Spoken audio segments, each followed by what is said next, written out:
Jay Crawford, Adam the Bull, Garrett Bush, Dustin Fox, Jason Lloyd, Tyvis Powell, plus, ba-da-da-da-da, you're loving him, Mikey McNuggets.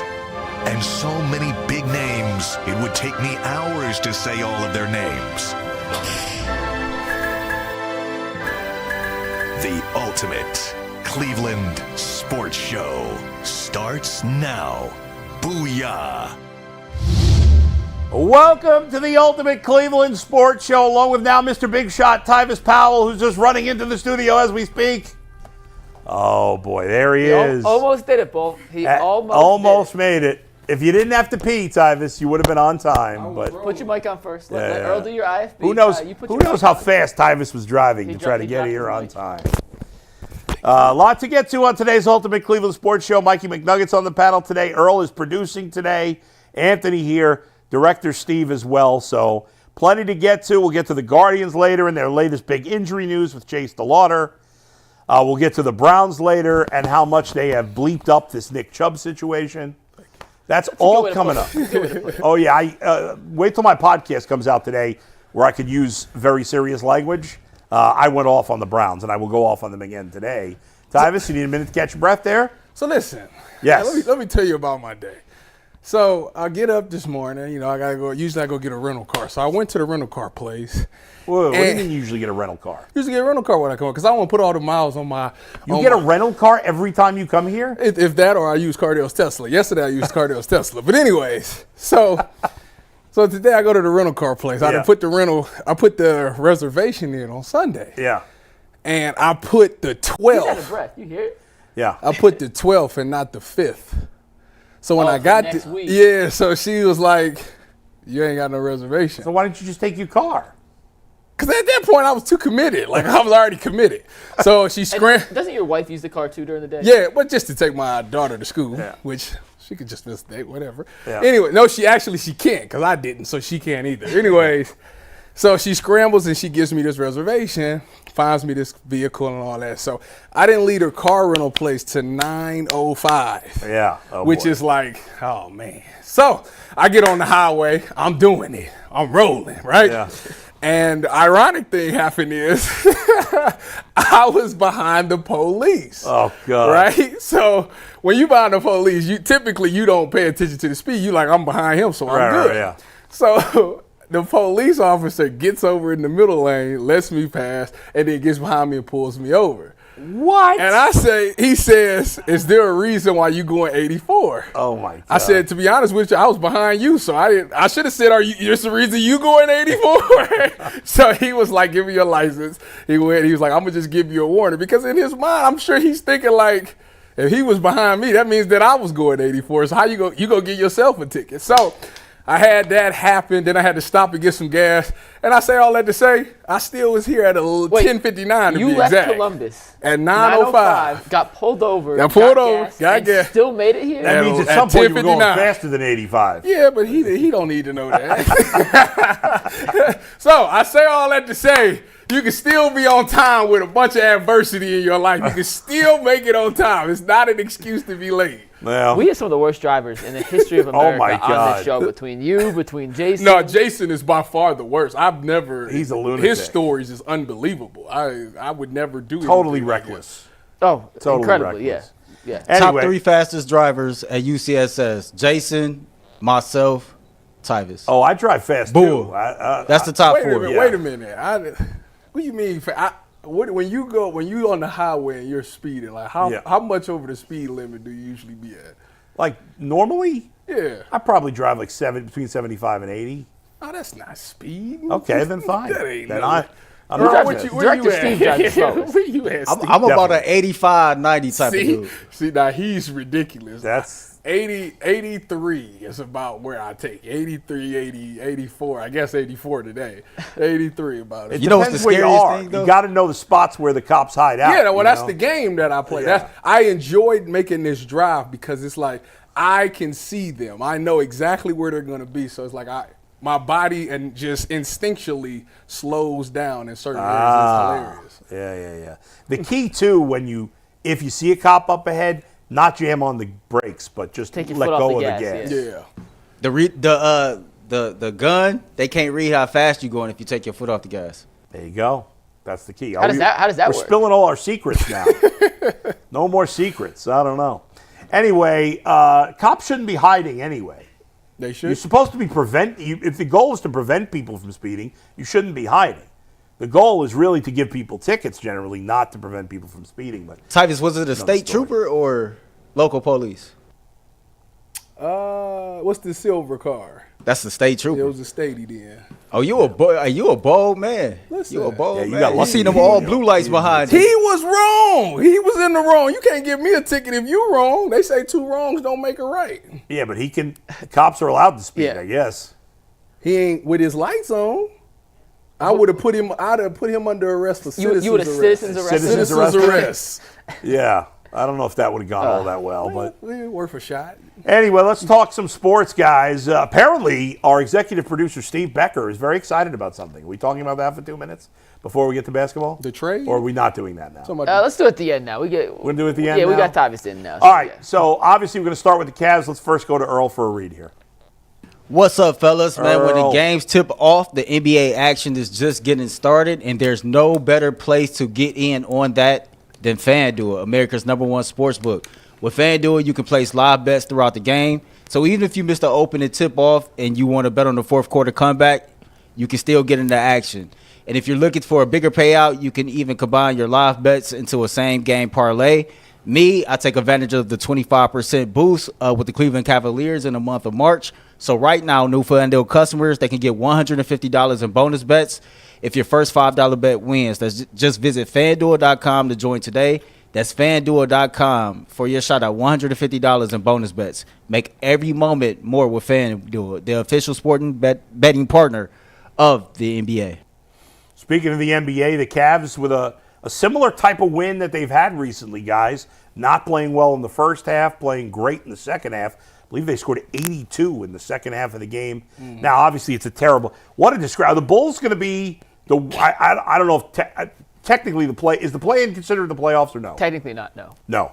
But are the Bulls going to be the worst team ever to make the play-in? It's funny, they're trying not to make the play-in. Right, but so is every other But team so behind is every them. team behind them. Yeah. It's a race They're to still not like be 3 a 10 games seed. up, I think, on Philly or Philly, whatever yeah. it is. They're 2.5. And Philly has to tank because they don't get their top 6 Brooklyn pick. It and goes to Philly. OKC. Right. So they need to finish in the bottom 4 or Chicago, I 5. believe, is 14 games under 500. They're going to be a playing The team. entire play-in is under 500. The Heat are the 7th seed. They're under 500. Yeah. So are the Magic. Yep. So are, who's the 9? The Hawks. Oh, the Hawks, right. All these teams stink. Yeah. Orlando doesn't stink. They're just not playing They've been well. injured all season. Yeah, but they're okay, but They stunk this year. For some odd reason, I thought, when you look at the Hawks, like, I think the Jalen Johnson injury really hurt them a lot. Changed everything. Because they were playing well. Obviously, they beat us 2 times, so, like, they were playing some really good basketball. Yeah. And They were above 500 you know what's funny about the Bulls? Essentially, I know they had a little bit of success with Derrick Rose there, but outside of the Jordan years, they've been as bad a franchise as any in sports. Just about, yeah. They have been hideous outside of the Jordan. The Now, that's a big if. The Derrick Rose years was pretty good when they had him, Ben Gordon, Yeah, but they, Kyle, even that, they Kirk were, they were Heinrich. fine. They didn't, Noah. Yeah, like Boozer. that was a good. That they was had a a good good team. stretch, Luol but Deng. they've been Because so Dwayne bad. Wade said if him and LeBron didn't team up with the Heat, he was going to Chicago. He's going to ask for a trade But to he go to didn't, Chicago. and they stunk, and they've been terrible ever since. But anyway, who cares about the Bulls? As for the Cavs, it was a weird game. Obviously, Evan Mobley didn't play. Ty Jerome, DeAndre Hunter, Darius Garland, and I was about to say Myles Garrett instead of Donovan Mitchell. I don't know why. I have no idea why I was going to say Myles Garrett. Those 4 guys who are essentially their 4 best shooters, right? Combined, I believe, my numbers could be wrong, but I know the percentages. I think those 4 guys from the field, not from 3, went, I believe, 20 for 60, which is terrible, between them. And the Cavs still won by 20 plus points. Jared Allen had a big game. He had a big game. What, he had 27 and 17? They or missed 28? 1 shot. Yeah, he was, which is, I guess you got the space now, when him and Evan in there, even though Evan does a great job of spacing things out. Yeah.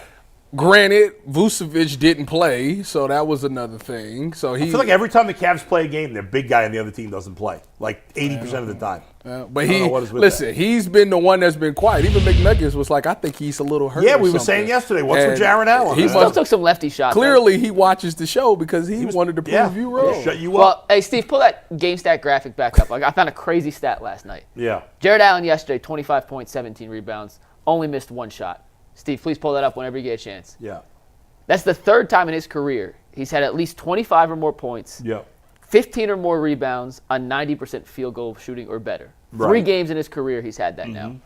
It's the second most games in the history of the NBA for any player with 25 or more points, 15 or more rebounds on 90% field goal shooting or better. Second most ever. Wilt Chamberlain's number 1. Guess how many Wilt had?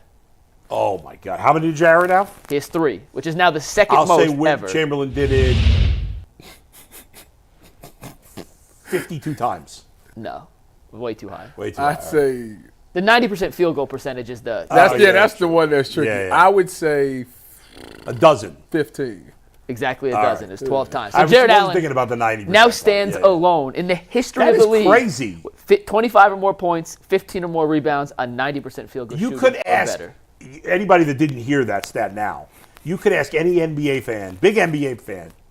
I mean, diehard NBA guy. They would never get it. Nobody would guess that. Ever. Jared Allen's second? They would never you'd get never it. guess that. No. In a million years. It is crazy because not Mobley. Allen doesn't often get to be the one big, right? Sure. Because even when he is on the court without Jared Allen's on without Mobley, like they have another big guy out there, whether it's Hunter now or Wade. They're not running the offense through Jarrett. Sure. But in games like last night where Mobley doesn't play, and they actually feature Jarrett more in an offensive role, he's shown he's capable of handling more than he does when he's playing alongside Evan. And last night was another example of it. In the fourth quarter, when the game was tied at 107 with 7 minutes to go, not only did the Cavs go on a 22-10 run to close the game, but in that stretch, from 107 on, Jared Allen had 9 points, 2 assists, and 4 rebounds and a block in that little 7-minute stretch alone. He completely took over the game late in the fourth quarter, which is what allowed the Cavs to go from being at a standstill, 107-107, to leading a Cavalanche into a 20-point victory. They won by 20 despite being tied with 7 minutes to go. It's crazy. And Jared Allen was the best player on the court last night. Don't you want to see him pull a 3? Jared Allen? Yeah. I just want to see what it looks like. He shoots them in warm-ups. I know he does. What do you think the in-game line was when it was tied at 107 at that point in the game? Cavs minus 5.5. Has Jared Allen made a 3 this year? Has he? No, I've this never year, I'm seen... not sure. He has in his career. Oh, That up really? real quick. One of the games where he had 25-15 on 90%, he made a 3. He was 10 of 11 in the game and was 1 of 3. I'm going to look this up. Don't get me wrong. Like, his game. He has not. His game is great not. this year. He has not made a three-point shot this year. But at some point, I'd be interested. They need to give it to him on like the late shot clock where he ain't got no choice but to heave it up, or he just pull it recklessly. Let's see. He has made 19 3-pointers in his career. How many has? As a Cavalier, how many? What's he shooting from 3 as a Cavalier? 32%. No. 32. 17. 17%. You nailed it. He is 8 for 48 shooting threes. He has not made a 3 since the 22-23 season. He's 0 for 3 shooting threes this year, 0 for 6 last year, 1 for 10 the year before, 1 for 10 the year before that. It was his first year when he came to Cleveland that he actually was 6 of 19 from 3. Since then, 2 for 29 in the last 4 years. They don't need him to shoot 3. And probably, I'm guessing a lot of those were half-court shots at the buzzer. Yeah, exactly. You know, not like. But last night with the Chicago Bulls being hindered, they were down 6 rotation players, and they already sucked to begin with. Yeah. That was a game where Jared Allen needed to assert himself and did in historically efficient fashion. But the starts are getting – I'm not ready to wave the panic flag by any means. This is 3 games in a row now where they've dug themselves out of a 15-point deficit or more and come back to one. I saw on ESPN this morning. Yeah. It's the first time in the tracking era, or it's the second time in the tracking era, since they can go back to play-by-play, which goes back to 97, that a team's come back to win 3 straight games when they trail by 15 points. I just don't think it's that big a deal, Mike. I'm not waving the panic flag. They still have real quick, they still have the best point differential in the first quarter, or the second best now. They've fallen behind OKC by 0.1. But before this 3-game stretch, they had the best point differential in the first quarter. It's 3 games. I'm not freaking out, Yeah. but Donovan Mitchell said last night after the win, we got to change this. We can't keep doing this because if we play better teams time after time, it's going to come back to bite us in the end. Right, and I'm not super worried. And one of the big Tyvus, advantages that the Cavs have is that they're playing their best players less. And if you fall behind all the time, you're going to end up playing your best players more than you want to. I mean, I agree with the fact that Evan didn't play this game. The last game, Donovan didn't play. You're playing a horrible team. It's still what it is. Like, you ain't full strength. But what I'm saying is, to me, it sometimes it comes off as like winner's fatigue. Like, we've won so much that it's like tonight could be ugly against Miami. Like, I don't want that to be the case. Like, the Cavs? The Cavs, yeah. You think they could, if they fall behind? I think they're pissed after the last. Yeah, you think they're going to come out and play well early? I wasn't there last night. I could go off what Fedor wrote in his game recap, but every time Donovan's made a statement like that, Donovan said we have to fix this. His exact quote was, we have to fix this. This is not the style of basketball we play. They've come out and responded, and had they blown out Chicago last night, I'd say, okay, maybe you're right. This could be a weird schedule game. But after those 3 slow starts, I think they're going to come out like with a vengeance tonight. And I actually think Miami's in trouble. They got no choice. Does it really matter at this point? Yes. For the standings, no. I mean, they clinched. They basically clinched the 1 seed. Yeah. But still, I mean, you don't want to. What happens tonight is a 0 factor in the playoffs unless somebody gets hurt. I agree. A 0 factor. I agree. But does it matter? Yes. In these games against slappy teams. Why does games not matter? I just think at this point. It's practicing bad habits. That's what it's doing. Okay. Yeah. Fine. I'm not a fan of that. I'm just saying one game on its own against a nothing team in March But it's not doesn't just matter been one game. That's the thing. But it's 3 games. These things these things ebb and flow. You're not going to play perfect first quarter basketball an entire season. On the flip side of that. Yeah. So for the season, like I said, they're second in point differential in the first quarter. They're plus 4.4 in the season. But in the last 3 games, they're minus 6.7, which is third worst in the league. But on the flip side of that, in the fourth quarter, I was looking at some numbers. Yeah. They have a net rating this season of plus 12.6 in the fourth quarter. Which is really good.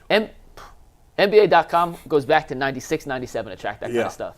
It's the best fourth quarter net rating in the history of tracking. So what are we talking about here? Yeah. We're going to be worried about a bad first quarter against Portland and Chicago. It just doesn't get me that worked up. The Cavs are playing mostly bad teams for the next couple of weeks. I know they got Milwaukee. They got a lot of games in not a lot of days, but it's not the highest quality of. No, they obviously got 2 games late in the season with the Knicks still. I think they got 2 still with Indiana. Maybe one more with Memphis. Indiana's been playing really well lately. Who has? Indiana. Well, there's only like 4 good teams in the East, so. I ain't gonna point it, but they played the Rockets yesterday. And the Rockets was pretty. I think but the Rockets had like 20. He had like 25 and like 15 assists or something. It was ridiculous. I'm with Mike. I think it matters. I think when Donovan says something, they typically kind of like listen to that and respond. But Kenny Atkinson has spoke to this 2 or 3 games ago, and he highlighted, these slow starts that this team is getting off to, it's uncharacteristic to who we are. We have to come out and assert ourselves every single game like we belong. And so I think it only matters because of the discipline of it all, right? You want to have those mental reps of being disciplined and getting off to solid starts, because when you get into the playoffs, you can't get down 15, 18, 22 points and expect you're going to claw your way back into it. And so, like, in the grand scheme, in the end of the regular season, it doesn't matter. But you want to start creating that psyche now of, okay, come out, establish yourself early. Don't put yourself in a position to always got to fight back. I hear what you're saying. I just feel like they've already established that. This is just a stretch where they're not doing it for whatever reason. I'm weird because we getting towards the end of this. We know that. I just don't want them to practice these bad habits. Like we all agree that there is not just a switch. The Cavs is not a team that you flip the switches playoff mode. Like, no, I don't think that's the case. With any Cleveland team, I don't think they just got that thing where they can just flip the switch and we in playoff mode. Like so I think that for me, I need to be confident. Like, all right, so if y'all continue to play this way for the rest of the season, what, y'all in the playoffs, all of a sudden y'all going to go back to what y'all once was? No, I don't think that's the case. I guess I'm just not worried that they're going to. The 3 first quarters before this 3-game bad stretch, they were destroying the Knicks. Yep. They were up on Memphis, and they were destroying the Magic. Right. So in the last 6 games, they've had 3 really good first quarters and 3 really bad first quarters. And by the way, the only reason I'll say about the playoffs is, to me, at this point, the Cavs have proven all they can. Like, your confidence in the Cavs in the playoffs, I don't think can grow any higher than it is now. It's reached a like, the Cavs can't prove anything. There's nothing they can prove at this point besides winning in the playoffs that's going to make me any more confident in them in the playoffs. I'm very confident in the Cavs in the playoffs, but there's still going to remain a part of me that says, they haven't played well in the playoffs. They got to prove it then. Wins against Miami and Charlotte and even the Knicks and Pacers in the regular season are not going to really affect my confidence percentage. Say it. It's meaningless. They're not 100% meaningless, but against the bad teams, they don't have much value. I do agree with your statement on that one. I think that the Cavs, you're right, the Cavs have shown. The one thing that we said was we wanted them to be more physical, and I guess, you could say the game against Boston was physical. You could say that. Yeah. You could say that. The Memphis game was physical. Even though they was kind of missing guys, you could say Memphis was physical. So, they've heard that sentiment, and they've kind of answered that bell. Yeah. At the end of the day, like, everybody's always going to say the same thing. Like, right. Are you going to do it in the playoffs? The Cavs are the 3rd favorite to win the NBA title. Correct. I know at Bet Rivers, we had them at plus 700 5 days ago. They went down to plus 600, and now this morning they're plus 500. So their odds have been going down. The Cavs are going to be the 3rd favorite to win the NBA title, no matter what happens in the regular season. That is correct. Unless there is a catastrophic injury if Jason to Boston. Tatum gets hurt. Unless there's a catastrophic injury to the Celtics or the Cavs, nothing's going to change in those odds. The Celtics are going to remain the favorites in the East until the Cavs beat them in the playoffs. Mm-hmm. Nothing's going to change. Now, that may bother you. I don't know why it would. They're the defending champs. I get it. That doesn't mean at all that the Celtics are going to win. I think the Cavs are continuing to get respect in the league. I think there is a healthy dose of respect for the Cavaliers amongst people that cover the NBA. But most people are still going to favor Boston in the Eastern Conference Finals. And they've earned that. Yeah. They've earned that. There's no doubt about it. And even though the Cavs won that last game, you said there was no Mobley. Well, there was no Porzingis in that game. And Mobley, the one guy he struggled with is Porzingis. Not last night. Well, it happened against Boston, but more specifically last night. Garland got hot in the 4th quarter. Made 2 threes down the stretch. Yeah. Him and Allen and Javonte Green a little bit too were the real catalyst he had a nice game. The Cavaliers. Yeah. But since the injury he sustained against the Knicks, when he fell, we thought he got concussed. Ended up being a hip injury. He missed 2 games. You notice he's been struggling to find a shot since then, Ty. Yes. If you happen, I pulled some of the numbers. What, he had 13 against Portland or something like that? Yeah, he was 2 of 12 against the Knicks. He was shooting poorly. Trust me, I know. In the last 4, well, I want to try to parse out real quick why we think he's struggling. But in the last 4 games, he's shooting 30% from the floor. He's shooting 32% from 3, still averaging 6.5 assists a game, but his points per game are down from 21 to 15. Yeah. In those individual matchups, Steve, if you want to take the next graphic here, he got hot in the 4th quarter against Chicago from 3, ended up 5 of 11 last night, but prior to that, if you take that game out, he's shooting like 13, 14% from 3, 1 of 6, 2 of 7, 2 of 7 against Portland. He got injured in that Knicks game and then missed the next 2 games against Memphis and then against Orlando, came back for the Boston game on Sunday. Well, do you know what he shot from 3 in the 4th quarter last night? He made 2. He missed 1. I believe he was 2 of 3 in the 4th. So that means don't quote all right, me on let's. that. If you're right, that means he was 5 of 20. Steve, can you put that back up, please? He was. So that means before the 4th quarter, he was 8 for 28 shooting threes over the last 4 games. So sub 25%. And when you dive into some of the more, you can just leave this up here, Steve, but when you dive into some of the more advanced. No, that's better than 25%. 8 of 28? Yeah. I was thinking 7 of 28. Yeah. Sub 30, in between 25 Sub 30, and yes. 30. Yeah. When you look at some of the other advanced, now I didn't make a graphic for this, but prior to the injury, he was shooting 54% on mid-range floaters. That was in the 96th percentile in the NBA. Yeah. In that 4-game stretch, he's down to 19%. So more than double falling off. In terms of three-point shooting, it's 31.5% in this stretch, prior 42% in the 91st percentile. And his overall effective field goal percentage takes into context everything, timing, where you're shooting from, mid-range, at the rim, all the above. He's at 37%. That's in the 19th percentile. Which he was among at all what? Guards. He was at 58%. Okay, so these are extreme drop-offs. Extreme drop-offs, So the injury makes sense, but I think Are you going to speak to Kenny Atkinson pregame tonight? I'll talk to him after. Because I think the question needs to be asked: Is it coincidence of the injury, or is he possibly just in a big slump right now? I think combo.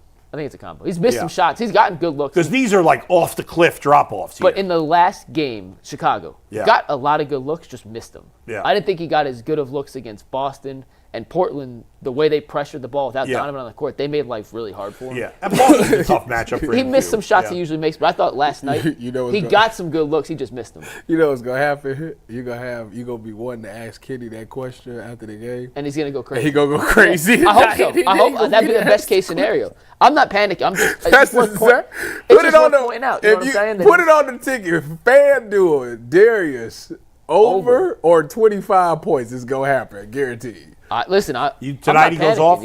Yeah. Whatever his over is, I take it.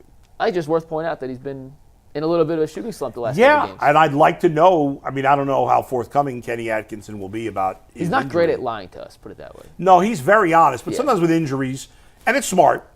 Any coach is going to want to be a little cagey. Like, you don't want to say, "Oh yeah, he's dealing with this injury. It's bothering him. It's affecting his game." That's giving some information to the other team. Is Javonte Green going to take Okoro's minutes in the playoffs?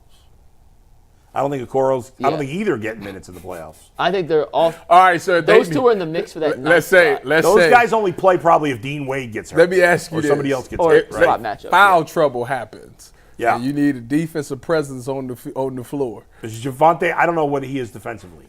He's a very good defender. Really, he offers nothing offensively. Yeah. He did have 11 points last night, but. Well, Okoro's the same thing. So which one you putting out there? I have no which idea. One it would you be an putting uneducated opinion. Go ahead.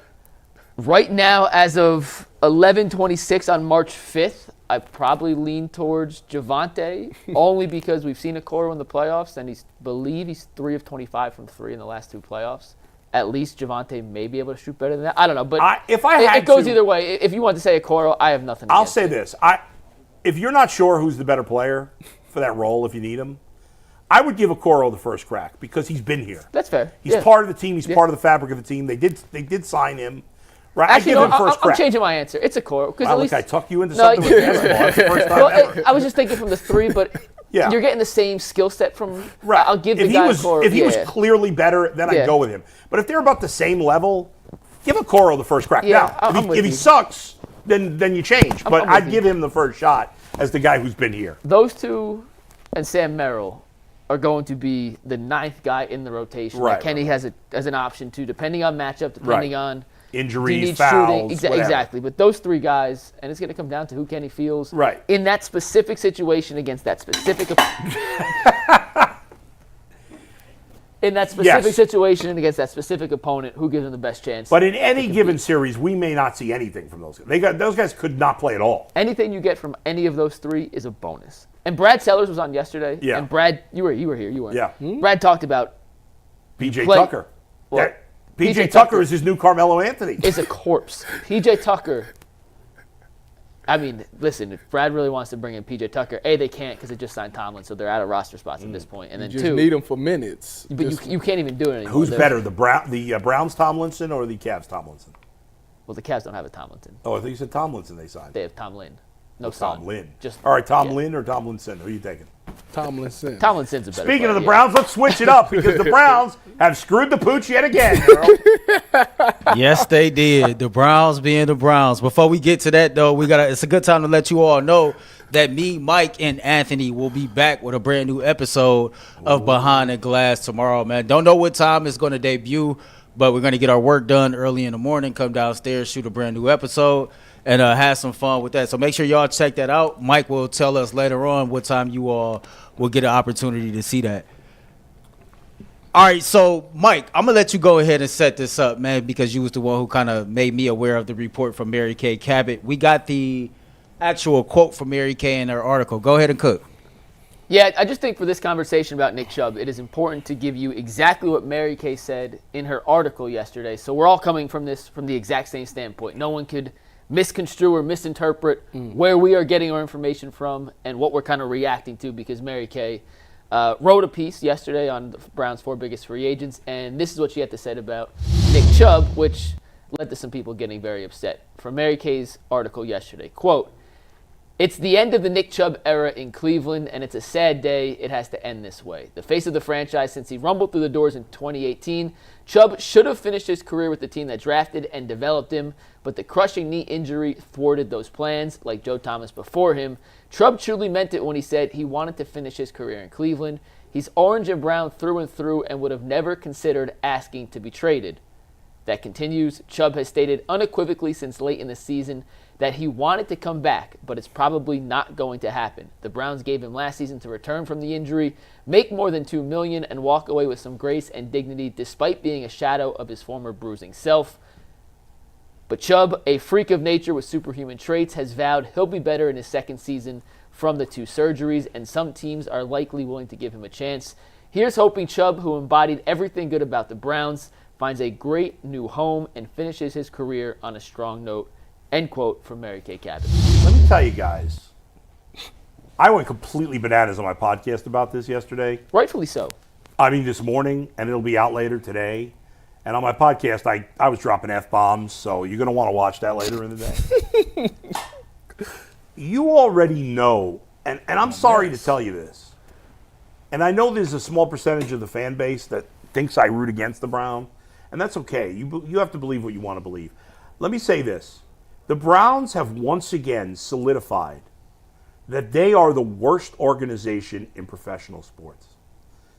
If you make a win-loss column, you know how sometimes when you're deciding about a new job, right? You're deciding about buying a house. You're deciding about buying a car. Director Steve just got a new car, right? Sometimes when you're making these decisions, you may sit at home and you may make a positives and negatives checklist. Should I move to this town? Here's the positives of this job. Here's the negatives of this job. Well, if I make a positive and negative checklist about the Cleveland Browns, I got 1,000 things in the negative list. I've got one thing in the positive list, and that's that the owner's willing to spend money. That's it. The only thing I got in the positive column about the Browns is that they're willing to spend money. Now let's take a look at Nick Chubb. Nick Chubb, I've only got things in the positive list. Nick Chubb is the player that every fan wants 53 Nick Chubbs. I don't know how many times I've asked the question to a media member. I don't know how many times I've asked the question to former players and current players over my years covering the Browns here in this city. If you had 53 Nick Chubbs, how good would your team be? He does everything the right way. Everything. There are literally no exceptions. There's literally nothing I can say bad about Nick Chubb. The man eats, sleeps, breathes football. When he's not playing football, he's thinking about football, or he's doing something positive in the community. He's never out. He's never in trouble. He never showboats on the field. He never does anything wrong. He is the epitome of what every fan wants as a football player. Now, last year, he wasn't very good on the field. We all understand that. And there's a chance, might be a better than 50% chance, might be an 80% chance, that Nick Chubb is never going to be a great player again. I hope that that's not the case, but there's a chance that's going to be. But the Cleveland Browns, a team that spends money like it's going out of style, the Cleveland Browns, a team that has wasted more cash than any team in the history of professional sports. You are telling me that they can't afford to pay a few $1 million to keep a guy who should be Myles Garrett. And listen, I'm not killing Myles Garrett. Myles Garrett is humiliating the Cleveland Browns across the country, going on every friggin' radio and TV show he can to humiliate Jimmy Haslam, Andrew Berry, and Kevin Stefanski, talk about how useless the organization is. He is crushing them, and they won't trade him. I understand they're not equivalent in terms of players right now. I get it. The Browns don't care about character. They bring in one bad guy after the next. They don't factor that in at all. You know, Theo Epstein, the great GM of the Boston Red Sox and the Cubs, said, I was a big nerd, and I believe in analytics. And so do I. Everybody that's watched this show, you've listened to me on the radio, you know I love analytics. I get it that football is a business. But you know what? Theo Epstein said, I didn't become a great GM until I realized you can't just be about analytics. It's got to be about heart and the person too. The great GMs have the mix of the numbers and the players. Nick Chubb is a unique individual. I understand there's some players that need to be cut for business reasons. I understand there's some players that you got to move on to for business reasons. This franchise and Jimmy Haslam, you have crapped all over this fan base. You've raised ticket prices. You've produced one playoff victory in over a decade. This is one of the best players in the modern franchise history. As I said, he does everything right. Guys get in his face. Guys dirty tackle him. He does nothing. He drops the ball. He gets back in the huddle. He is a winner stuck with a bunch of freaking losers on this team. And if I were Nick Chubb, and I'm not the man that Nick Chubb is, he's better than me. If I were Nick Chubb, I'd want to get the hell out of here. But lo and behold, this guy, this beautiful guy, wants to be a Cleveland Brown for life. But no, we piss away all this money on one scab after the next, but you can't pay $5 million for the best modern running back in the history of the franchise, a guy who's only not going to get in the Hall of Fame probably because of this injury, a great player who, when healthy, played at a Hall of Fame level behind terrible teams with no quarterback and no help, and at times looked like the greatest running back in the history of the sport. And now you're going to let him go put on another uniform? That's an absolute disgrace, and everybody on the Browns should be 100% embarrassed that they've allowed this to happen. I don't care about business. What cap? The Browns are going to stink next year anyway. Who cares what the cap situation is? Is Nick Chubb going to be the difference? Is spending $5 million on Nick Chubb, and I don't even know it would take that much, going to be the difference between the Browns being able to put together a good team or not? Or they can't sign another stupid over-the-hill defensive lineman? You are disgraceful. You suck Jimmy Haslam, you suck Andrew Berry, and you suck Kevin Stefanski. This is a disgrace. It's a disgrace to the fans, and it's going to be even worse if Nick Chubb signs with the Pittsburgh Steelers. Disgusting. I'm fed up with this friggin' team. It's awful. No excuse for this. Well said. Well said. Well said. Except the Jimmy Haslam part. You do a great job with me. Outside of that, well said. So Bull covered a lot of it in a 6-minute rant, and now that we have Plus on Twitter, Bull, we can put that whole rant together. So, Ant, make sure we cut that whole rant. Well, first time we can use the whole thing. But my point going into this was, other than I agree with almost everything you said, I actually don't have anything I disagree with. No. If you took the name off the jersey, and you look at it from just the standpoint of you have a 29-year-old running back who's about to turn 30, of course, coming off a second serious knee injury who wasn't good last season, and said, we're going to let him walk, no one would have an issue with it. That's right. No one would have an issue with it. Yeah. But Nick Chubb is not a nameless football player. Yeah. Nick Chubb means something to this city. I'm not from Cleveland. You guys know that. Yeah. When I got here, the first person that everyone I talked to said, who's your favorite Cleveland athlete? The answer was Nick Chubb. That's right. And the second answer was Nick Chubb. And then the third answer was Nick Chubb. And then you sprinkle in a Jose. Donovan hadn't gotten there yet, so he wasn't there. There were some miles. But this is a team and an organization that could use any ounce, and I mean any ounce of good PR right now. Tyvis, you can exclude yourself from this conversation as a paid member of the Cleveland Browns organization. But between the Deshaun Watson trade, between the disastrous 3-14 season, between the constant back and forth in the fan base between Baker Mayfield and Joe Flacco, we can't get anything on the same page together. They could use any semblance of good karma and good PR. And for Mary Kay to come out there, and I respect Mary Kay, if she writes what she wrote yesterday, I don't think she's just making that up. No. To start the column with, it's the end of the Nick Chubb era in Cleveland. It makes no sense to me. And there is a chance, I do want to say, there's a chance that the Browns are letting Nick Chubb go test the market, set your price, and we'll come back and match it. There's a chance it could happen. That's not what I got from reading how Mary Kay wrote the article yesterday. And if they're not willing to your point, spend $2-3 million, it's not like Nick Chubb's going to get $15 million on the open market. Of course not. If they're not willing to spend the minute, it could be close to a veteran minimum contract. Hell, they should be overpaying to keep Nick Chubb here because he means something to this franchise. And when they come onto the field next season with a brand new quarterback, with a brand new running back room now, and Deshaun Watson still on the roster, and the potential of Chubb, Bitonio, and Myles Garrett not, it's just going to be as bad of optics as you could possibly imagine. It's a disgrace and just a decision I don't understand from the Browns' standpoint. Well, I agree with a lot of stuff that both of you guys said, but the difference is you guys are putting your personal feelings in it.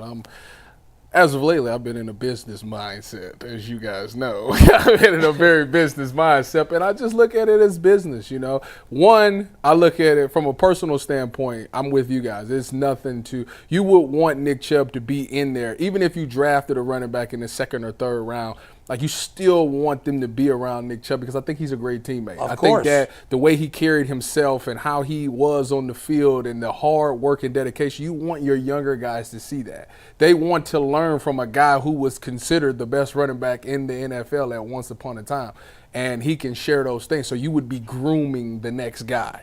However, the production just isn't going to be there. And I think that they're looking at it like he's coming off the knee injury. He broke the foot.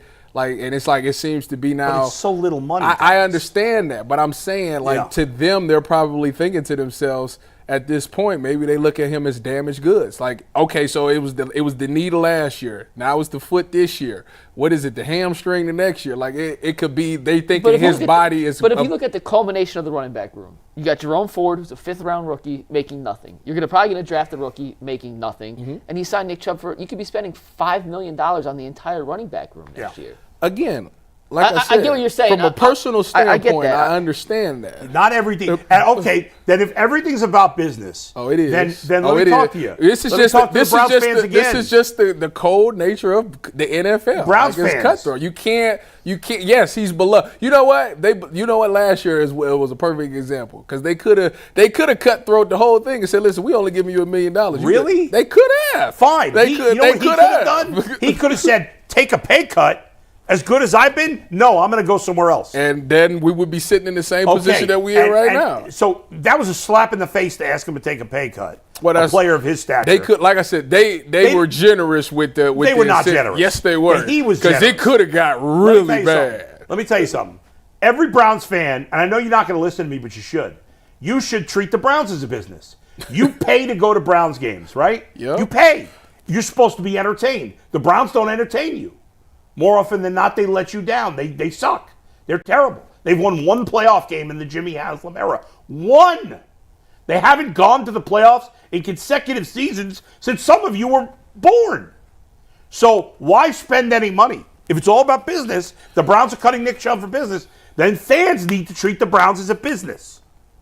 And I also think and take your emotions out of it and don't buy season tickets. But if anybody that's buying season tickets, the Browns are ripping you off. You are being ripped off. Your money's being stolen by the Cleveland Browns to supplement Jimmy and his rich cronies. Don't give them any money. To counter Ty's point, though, entering last season, the Browns were coming off a playoff appearance and thought they had a chance to compete.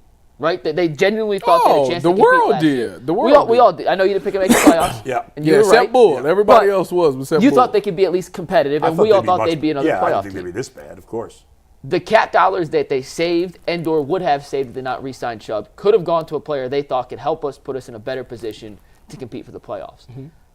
I know Andrew Berry and Kevin Stefanski are on the hot seat, and they have to be looking at this season as we need to win or we're getting fired. But I can't imagine that whatever money that Nick Chubb is going to get in the open market compared to who they could use that money to help sign, especially in a position like running back where they currently have no depth whatsoever, is the difference in a team now that has no expectations of competing next year. First of all, it's just different scenarios. Wait a minute. First of all, what made Nick Chubb is the ability to make the first guy miss.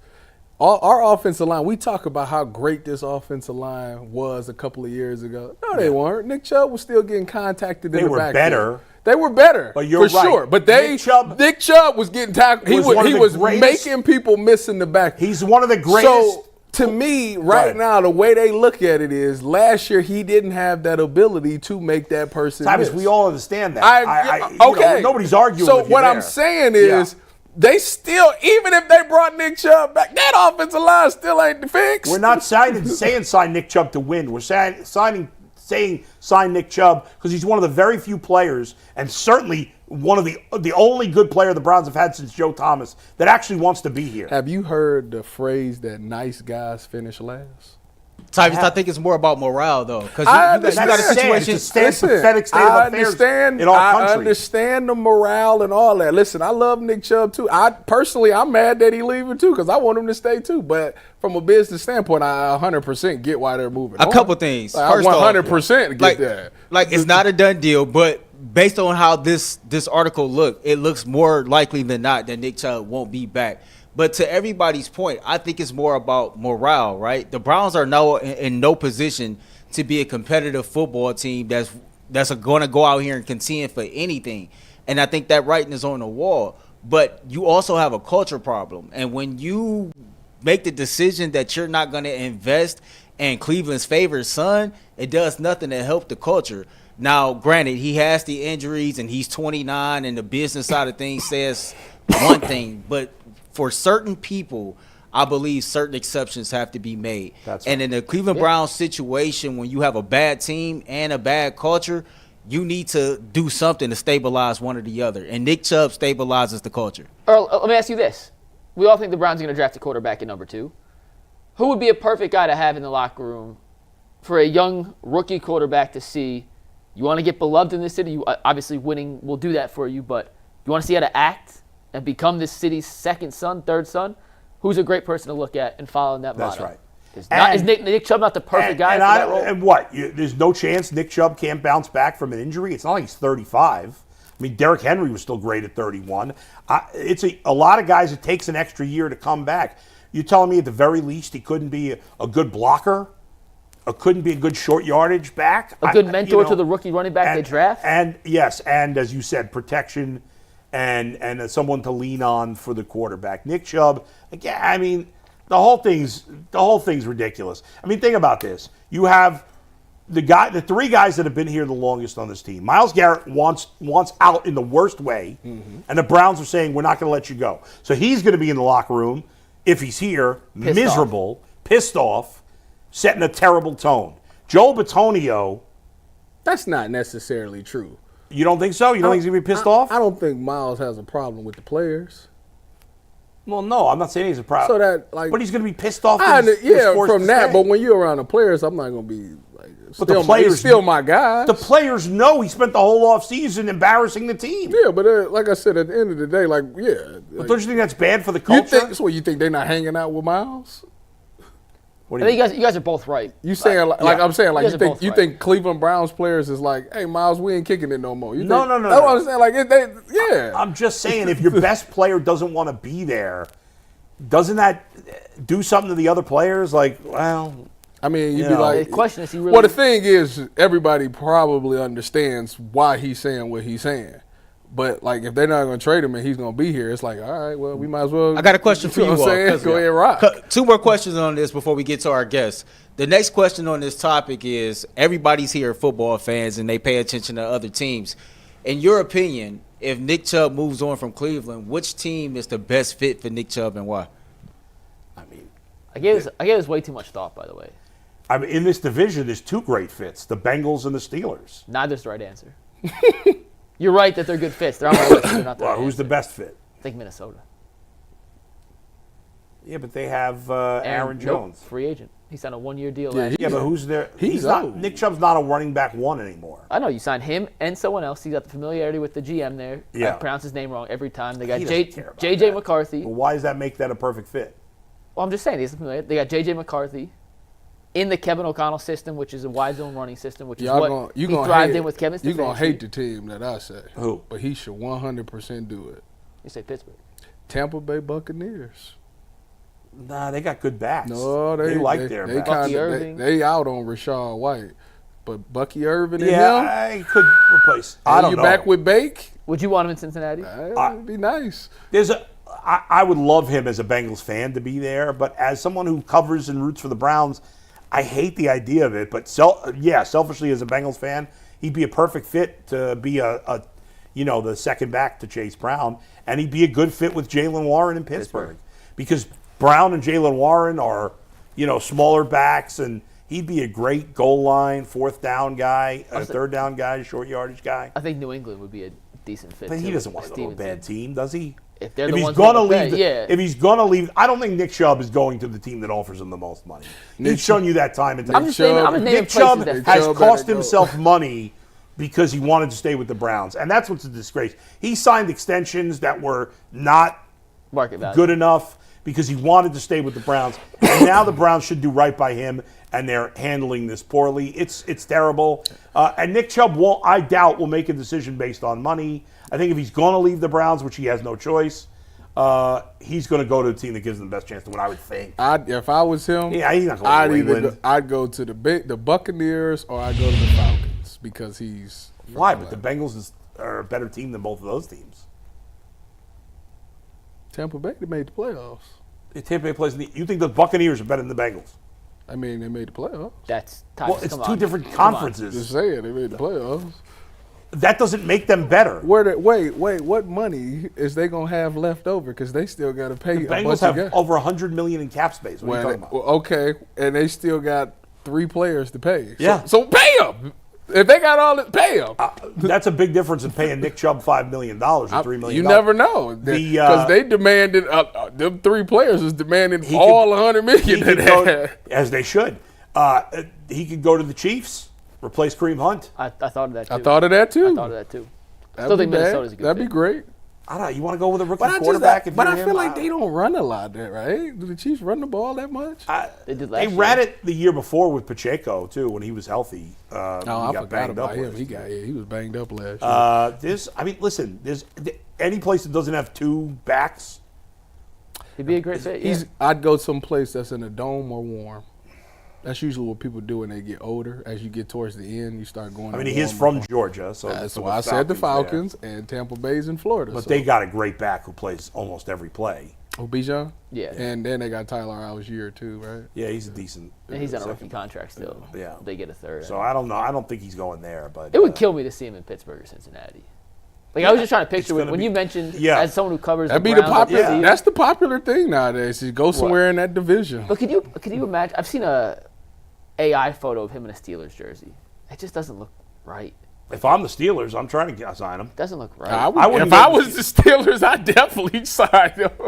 If I were him, I wouldn't want to go to the Steelers because I don't think the Steelers can win. But I'd want to win if I were him. What about the Cowboys?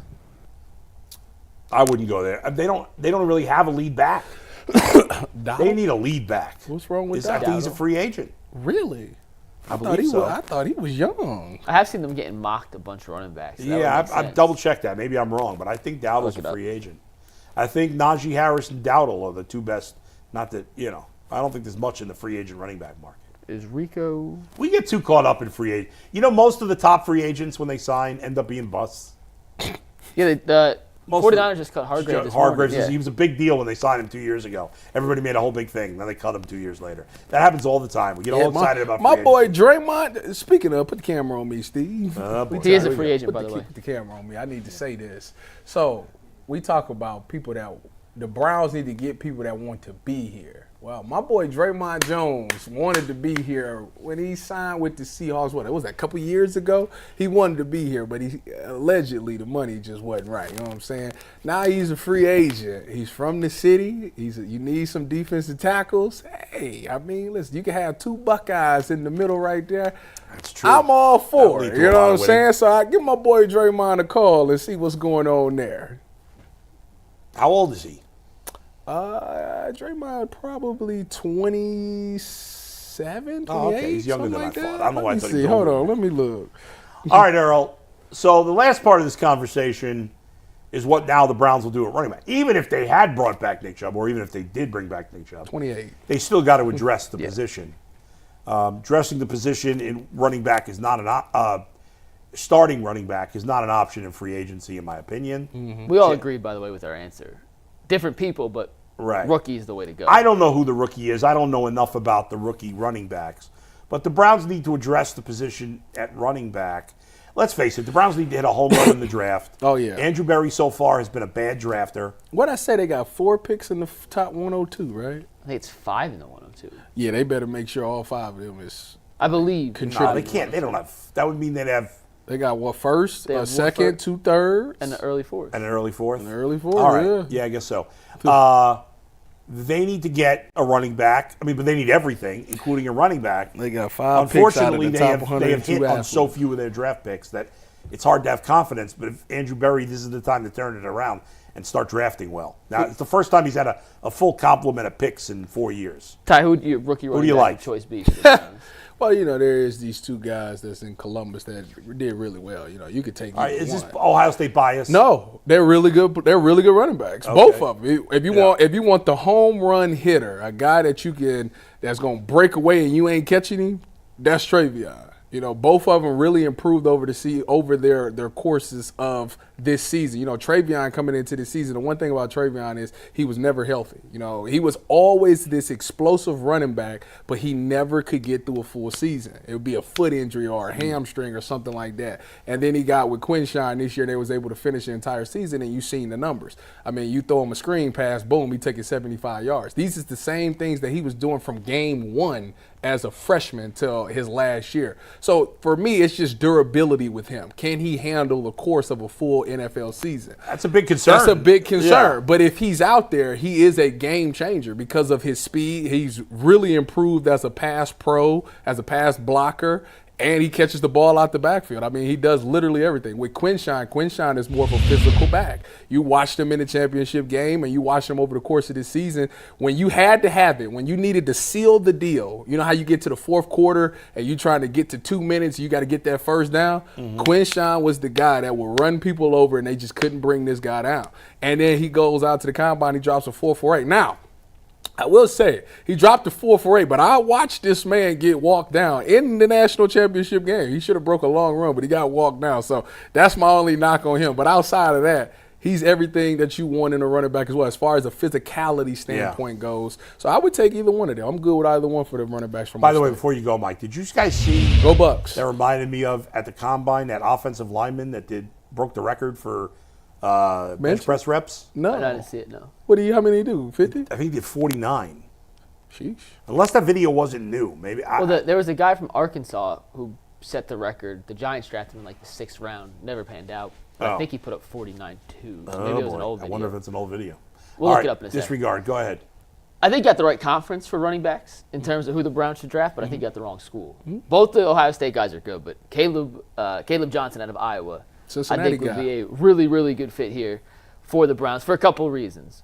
One, 2 of the draft guys I have him rated as one of their top 3 running backs in the draft. And when you click on the scouting report for them, because I'd be lying to say I watch a ton of Iowa football, they say he runs a wide zone system. Ran a wide zone system at Iowa. What does Kevin Stefanski like to run? A wide zone offense. Steve, go back to the stats real quick. If you look at his stats this season, he had the 2nd most rushing yards in college football behind Ashton Genty with 1,507 rushing yards. Playing at Iowa. Do you know what Iowa can't do, Bull? Throw the ball. They can't throw the ball. So you know they're going to run the ball time after time after time. Yeah. He still put up incredible numbers, was an All-American this year at Iowa, despite the fact they had no passing game. And he ran a 4.5 at the combine. And you may say, 4.5. Well, Nick Chubb just ran a 4.5. And if he's going to be the guy to replace Nick Chubb, I'm not too worried about it. When you watch him in the games, he's not a blazer, but he always finds ways to get positive yardage, keep the chains moving. He averaged 6.4 yards a carry in college with 21 touchdowns. He had 30 for his career.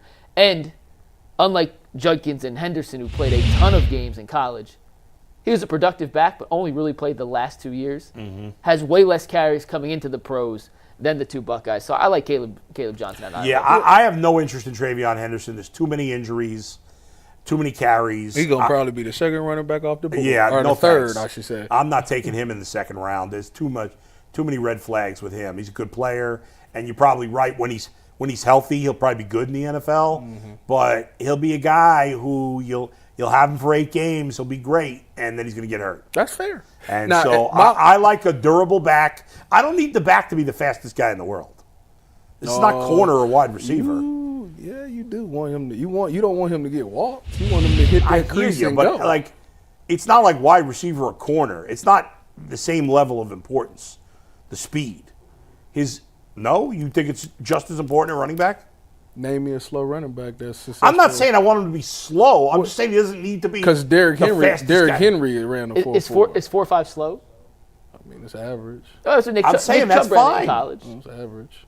I'm saying with Nick Chubb ran, you could be effective with Listen, 4-5. I'm not saying the guy's a 4.9. I like Caleb Johnson. My only issue with Caleb Johnson, it's only one thing that I don't like about him, is the simple fact that when he played Ohio State and he played a really good defense, he did nothing. And you go in the NFL, guess what you're going to play? A bunch of great defenses. So but you're also going to have great players around you. He doesn't there, does he? They got a great offensive line. They do? Yeah. But they had no semblance of a passing game, and teams were putting 8-9 guys in the That ain't stop him on any other game. Well, Ohio State has a really good roster. You can't judge a guy based on one game. That's how I do. Melvin Gordon, he was that deal in college. He went up against the Buckeyes. He couldn't even crack 100 yards. He was a good NFL running back. Was he? Yeah. Yes, he was. It wasn't great, but he was good. Yeah. He was good. Yeah. He had a fumbling issue. Earl, who do you like out of these guys? I like the 2 Ohio State guys. Real quick, I'm searching for something. Go ahead. Go Bucks. Somebody mentioned to me a guy with a weird last name today. Amari Hampton. Why would that be a weird last name? I don't know. Hampton? Dylan Sampson? Damn, I gotta look Genty. No. It was first I got to look up Melvin Gordon because I want to see kind of Well, I heard propaganda. You want to see his stat? I heard some draft guys saying Amari and Hampton is right up there with Genty for That's RB1 what they say. That's what they saying. I didn't watch. I didn't watch North Carolina. Yeah, I didn't watch no North Carolina, so I opinion couldn't on tell that, you. But that's what they saying. What did he run at the combine? Fair to Tyvis, Melvin Gordon. Yeah. But you know what? He had a lot of receiving.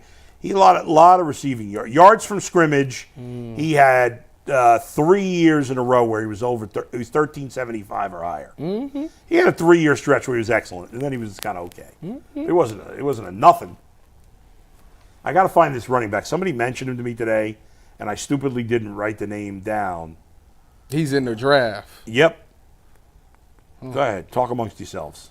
Yeah. Anyways, but I at any rate, they still got to sign some type of veteran running back. That's the thing that I'm more curious in.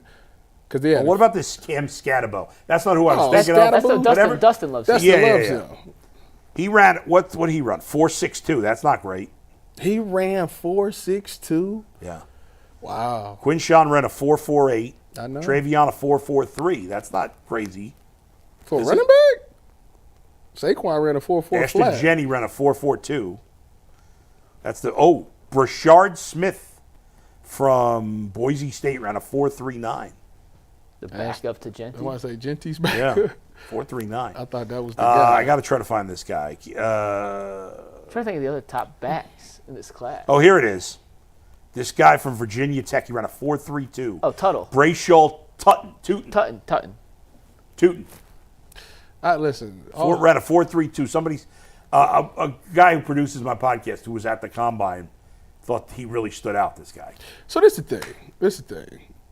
All that is great.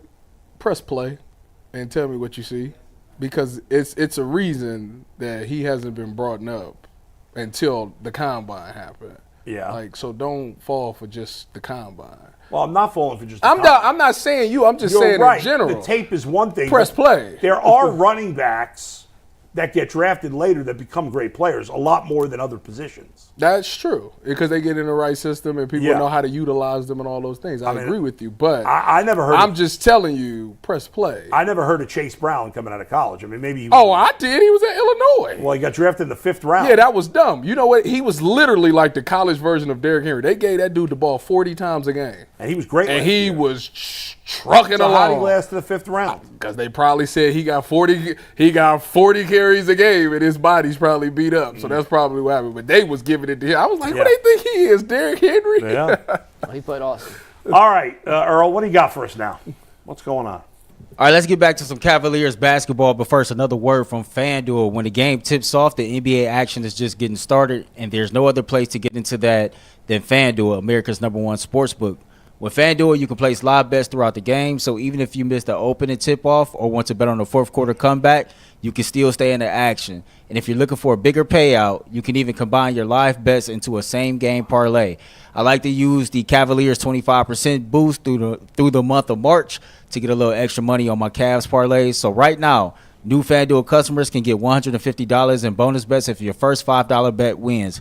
Just visit FanDuel.com to join today. That's FanDuel.com for your shot at $150 in bonus bets. Make every moment with FanDuel, the official sports betting partner of the NBA. So yesterday before the Cavs whooped the Bulls, it was announced that Evan Mobley was named the Defensive Player of the Month in the Eastern Conference, and Donovan Mitchell was named the Player of the Month in the Eastern Conference. So I want to start with Evan Mobley here. He now holds the Cavs franchise record for Defensive Player of the Month with 2. And he looks to be the front runner for the Defensive Player of the Year. They just started giving out the Defensive Player of the Month award. Okay, I'm about to say, what? Earl's right. He does lead the history of the franchise in DPOMs, Defensive Player of the Month awards. DPOMs. But they haven't been around long enough for anyone else to have a chance. So shout out to Evan Mobley. And he also, Jaren Jackson now out for about 2 weeks with an injury. Yeah. Mobley's now the prohibitive favorite. Oh, to so win he's Defensive Player of the he's Year. going to be on the All-NBA team. Winning DPOY doesn't mean you're on the All-NBA team. team. But so he's going to be on the All-NBA team. There's a good chance, but if he wins DPOY, it kicks in the max part of his extension, Right. and he goes from 25% of the cap to 30% of the cap, which we talked about in the past. Doesn't help the Cavs. No. But it's awesome for Evan Mobley. Well-deserved. You can see the numbers on the screen that they came up with in the month of February. Averaged 10 rebounds, 2.5 blocks, contested 11.5 shots, and a plus-minus of plus 53 in the month of February. The NBA should change this. This would benefit the teams and the players.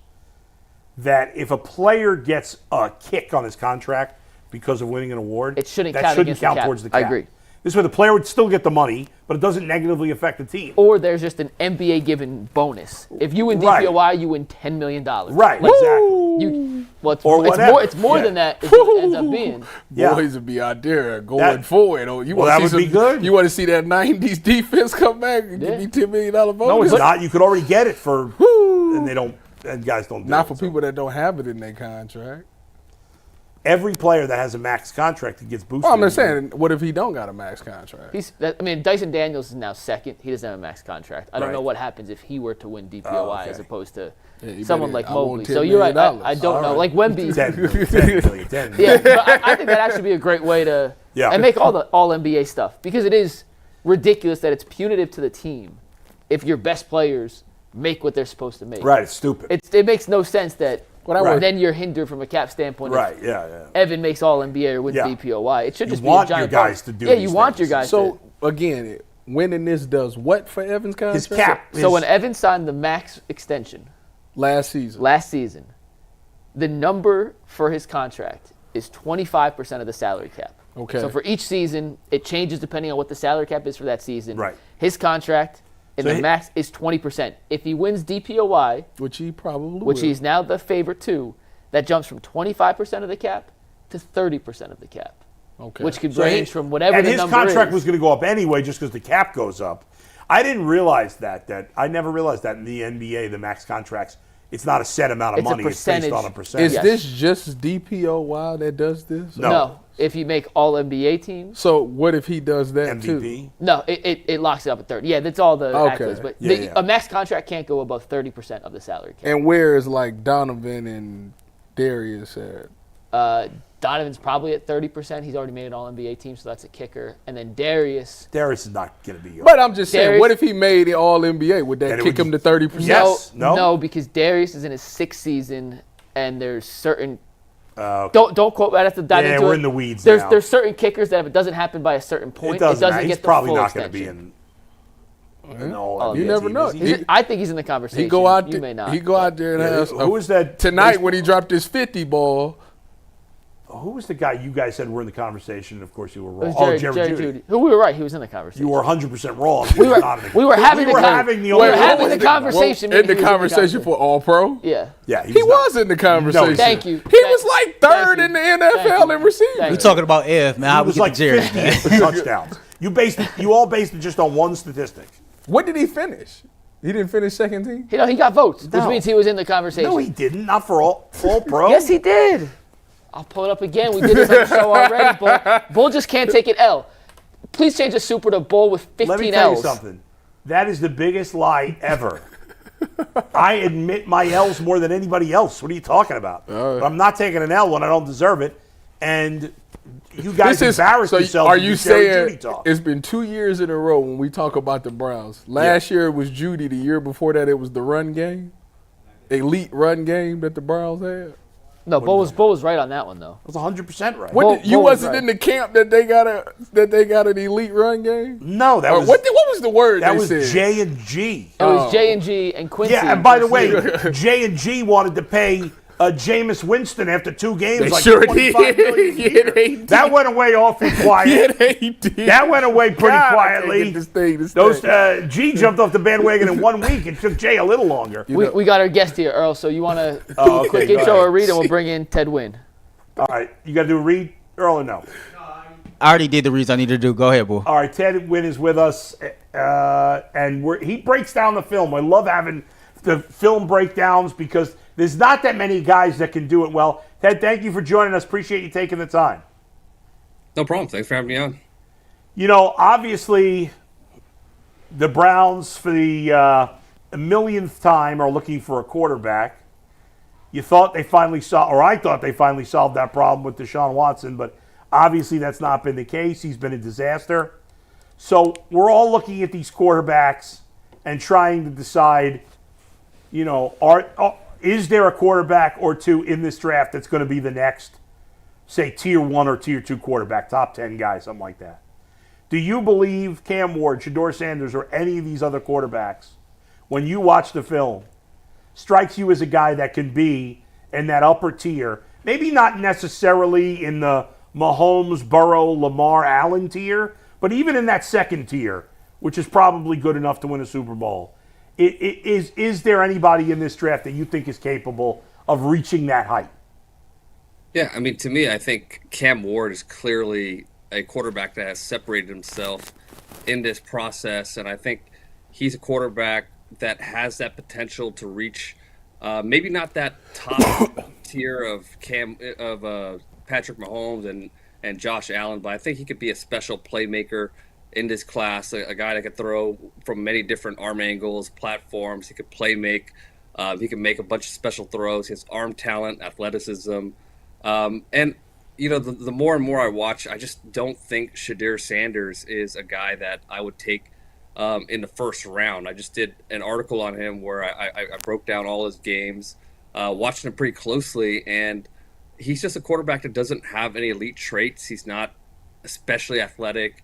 His arm talent just isn't there. I was surprised to see how weak his arm was, and his special powers are supposed to be his ability to process, and he's very accurate. He could play from within the pocket, but I just don't see that being elite in those areas too. So to me, he's just not maybe he could be a late first round pick, but to pick him in the top 10, I just don't think the talent is there.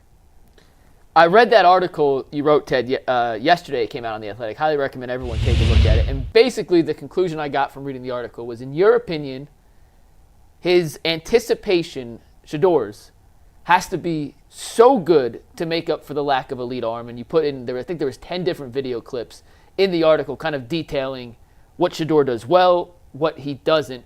So my question is, can you just expand on the anticipation part of it and why it has to be so good for Shedeur on the next level to be able to succeed? And are there quarterbacks in the NFL now that succeed with that level of arm talent, in your opinion? Yeah, I mean, when you don't have the arm to zip those balls into tight windows and throw with a ton of pace, especially when you're a quarterback that needs to attack the middle of the field, you have to throw with anticipation. You have to throw early before those windows open up. And there are some examples of him doing it, but he's also inconsistent. He also can't hold on to the ball. So I think, when you in the league, when you need to throw with so much anticipation, Tua is a good example of a quarterback that does this. He'll throw 3 or 4 steps before a receiver breaks on the ball. But I just don't see that high level of anticipation from Shedeur consistently. So I just don't think he has the arm to consistently hit those tight window throws that you need to in the NFL. So with that being said, would you say that Shedeur is the second best quarterback in this draft? And what is your thoughts on, Tyler Shock? Whatever. What is your thoughts on him? Because I see he's getting a lot of publicity as of late. Yeah, I mean, I would say it just depends on where you get Shedeur. I mean, I think if you could get him late in the first round or in the second round, he'd be worth it. But I just think that reaching for him early on in a draft, like in a top 10, I think you would lose an opportunity to get like a real blue chip prospect like Abdul Carter or Travis Hunter. So I think it depends on where you get him. As far as Tyler Schoen goes, I think he does have some talent as far as arm talent, and he's pretty mobile for a guy his size. I mean, obviously the age concerns are there, and the fact that he just hasn't played that many games at his age is a concern as well because of injuries. And as we know, this league is not a developmental league. It's hard to get that experience that you need when you don't have that under your belt.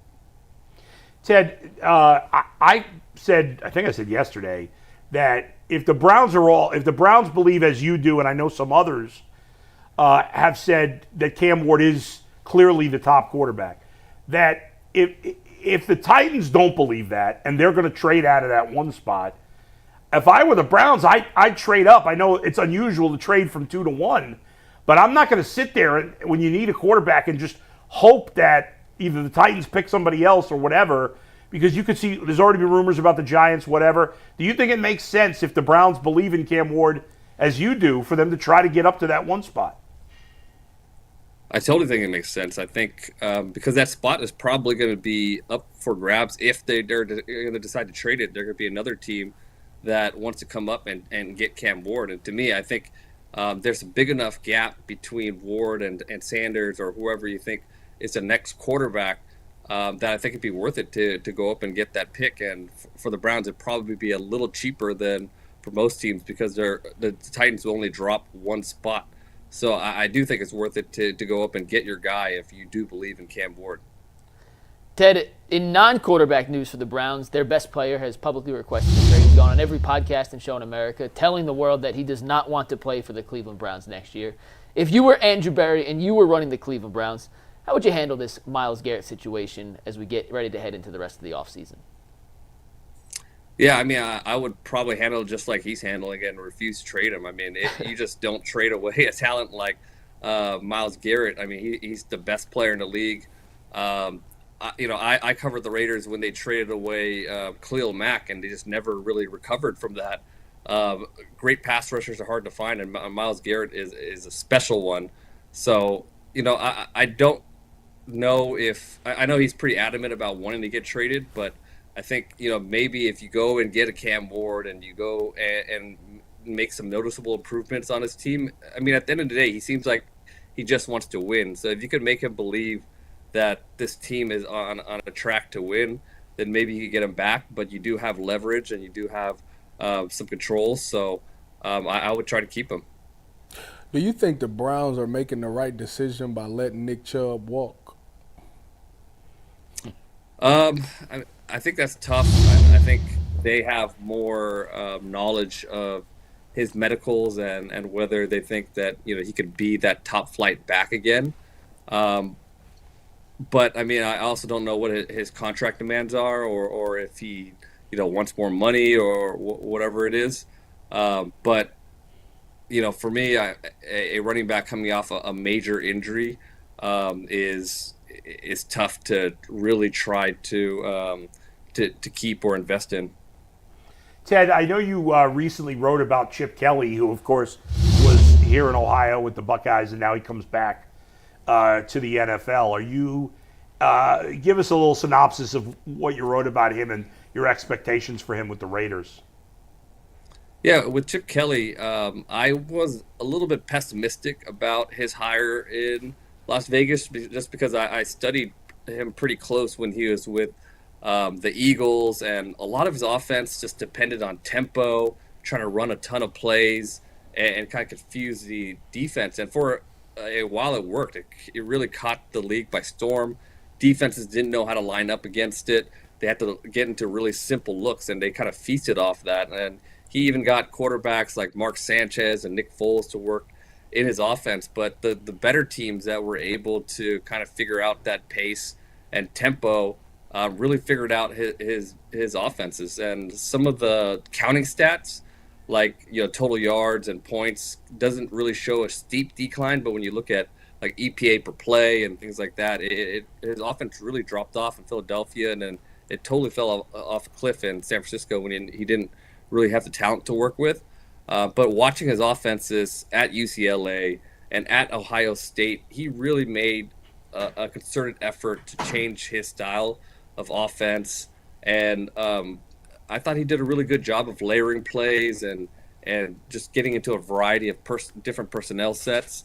And I think he's really ready for his next pro chance, and I'm excited to see what he does in Las Vegas.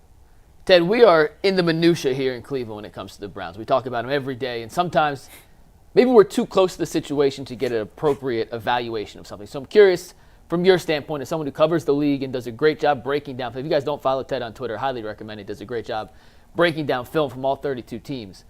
When you look at the Deshaun Watson experiment in Cleveland, specifically this season before he got injured, were the Browns' downfalls on offense, in your opinion, more on the quarterback not being able to execute or the coaching staff not putting him in a situation to succeed?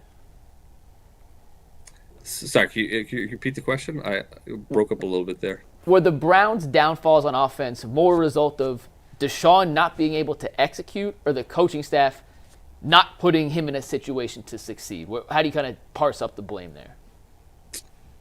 I have a pretty high opinion about Kevin Stefanski and what he does on offense. So, I think based on what we've seen from Jameis Winston and how he was kind of able to inject some life into the offense. I know turnovers were always a problem, and he's an inconsistent quarterback, but just him being able to get the offense to move, I think it was more on Deshaun Watson. I think there definitely were opportunities downfield for him to hit.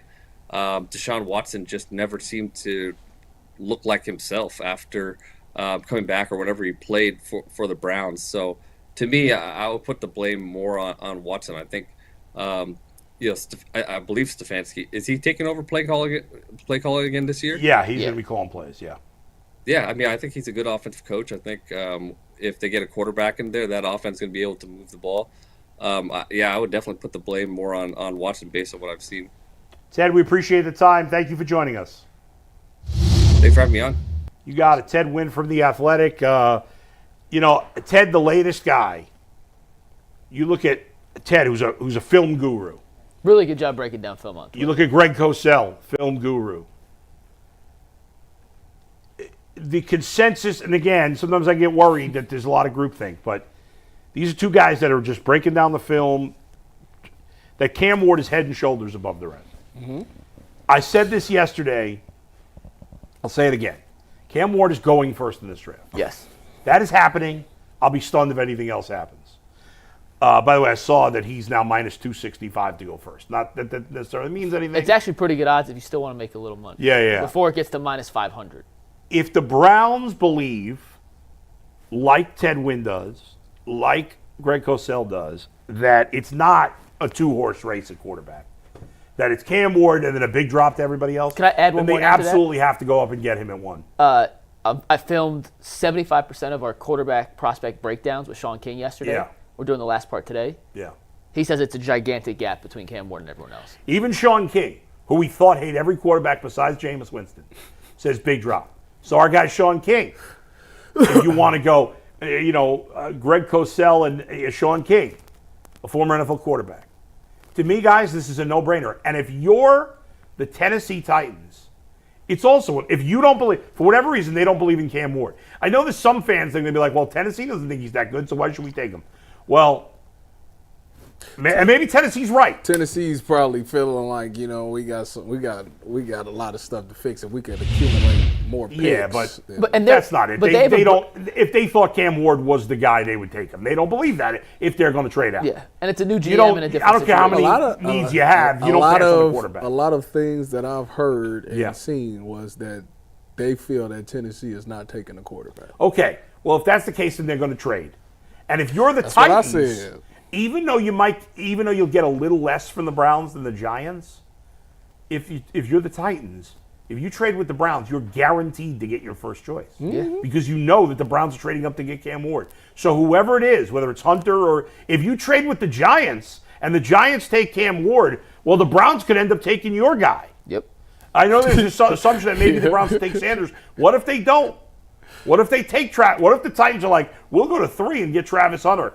And then the Browns take Travis Hunter. Well, if that's the case, if they don't feel high on Cam Ward or they feel like Will Levis is the guy. There's no chance they feel that. There's no chance. You're right. There's no chance. It is a brand new GM. Yeah, there's no chance. He has no ties to any of the quarterbacks. Well, if that's the case, then they taking Cam Ward. I'm not moving. Well, they should. I wouldn't trade nothing. I'm taking Cam Ward. You're right. Because they're literally in the same boat as the Browns, where we don't have a quarterback, we ain't got a chance. If their talent evaluators don't believe in Cam Ward like others do, there's no way that they can feel that way. Why is that? Not everybody feels the same way about a quarterback. What are you talking about? There are some teams that are going to have Shedeur Sanders as the number 1 quarterback in this draft. That don't have Shedeur Sanders as what? No, I'm saying there will be teams that I can't guarantee, but yeah. I'd be surprised if there's not at least one team in football that has Shedeur Sanders ahead of Cam. There might be. Yeah. Why you think every team thinks Cam Ward is going to be a great quarterback? Then why wouldn't they take him at 1? I think they would think he's the number 1 quarterback. Well, right, but that's fine. They might think he's the best quarterback, but they might not think he's a franchise-changing quarterback. Oh, well, then that's a totally different thing. Right. So that's what I'm saying. If they feel like he's good, not But if great, I'm Tennessee, I don't got nothing. It doesn't. But what are you trying to argue? I don't know. I'm not sure. I don't either. I'm just saying, like, Tennessee should take Cam Ward. I think that's what I'm saying. With you. We're in agreement. Tennessee should take Cam Ward. But if Tennessee, for whatever reason, doesn't want to take a quarterback at 1, the Browns should absolutely trade up. Because if they don't, somebody else will trade up. They will. Tennessee's not going to stay at number 1 and take a defensive lineman. I can guarantee. No chance. That's that almost never. How often did defensive linemen go 1? It did with Myles Garrett. It's very it rare. Happened to Trayvon Walker a couple years ago. Yeah. Yeah. It's not that. It's 3 crazy. times the last 10 years. It's still not a lot. Jadeveon Clowney was a bad pick. It was a terrible pick.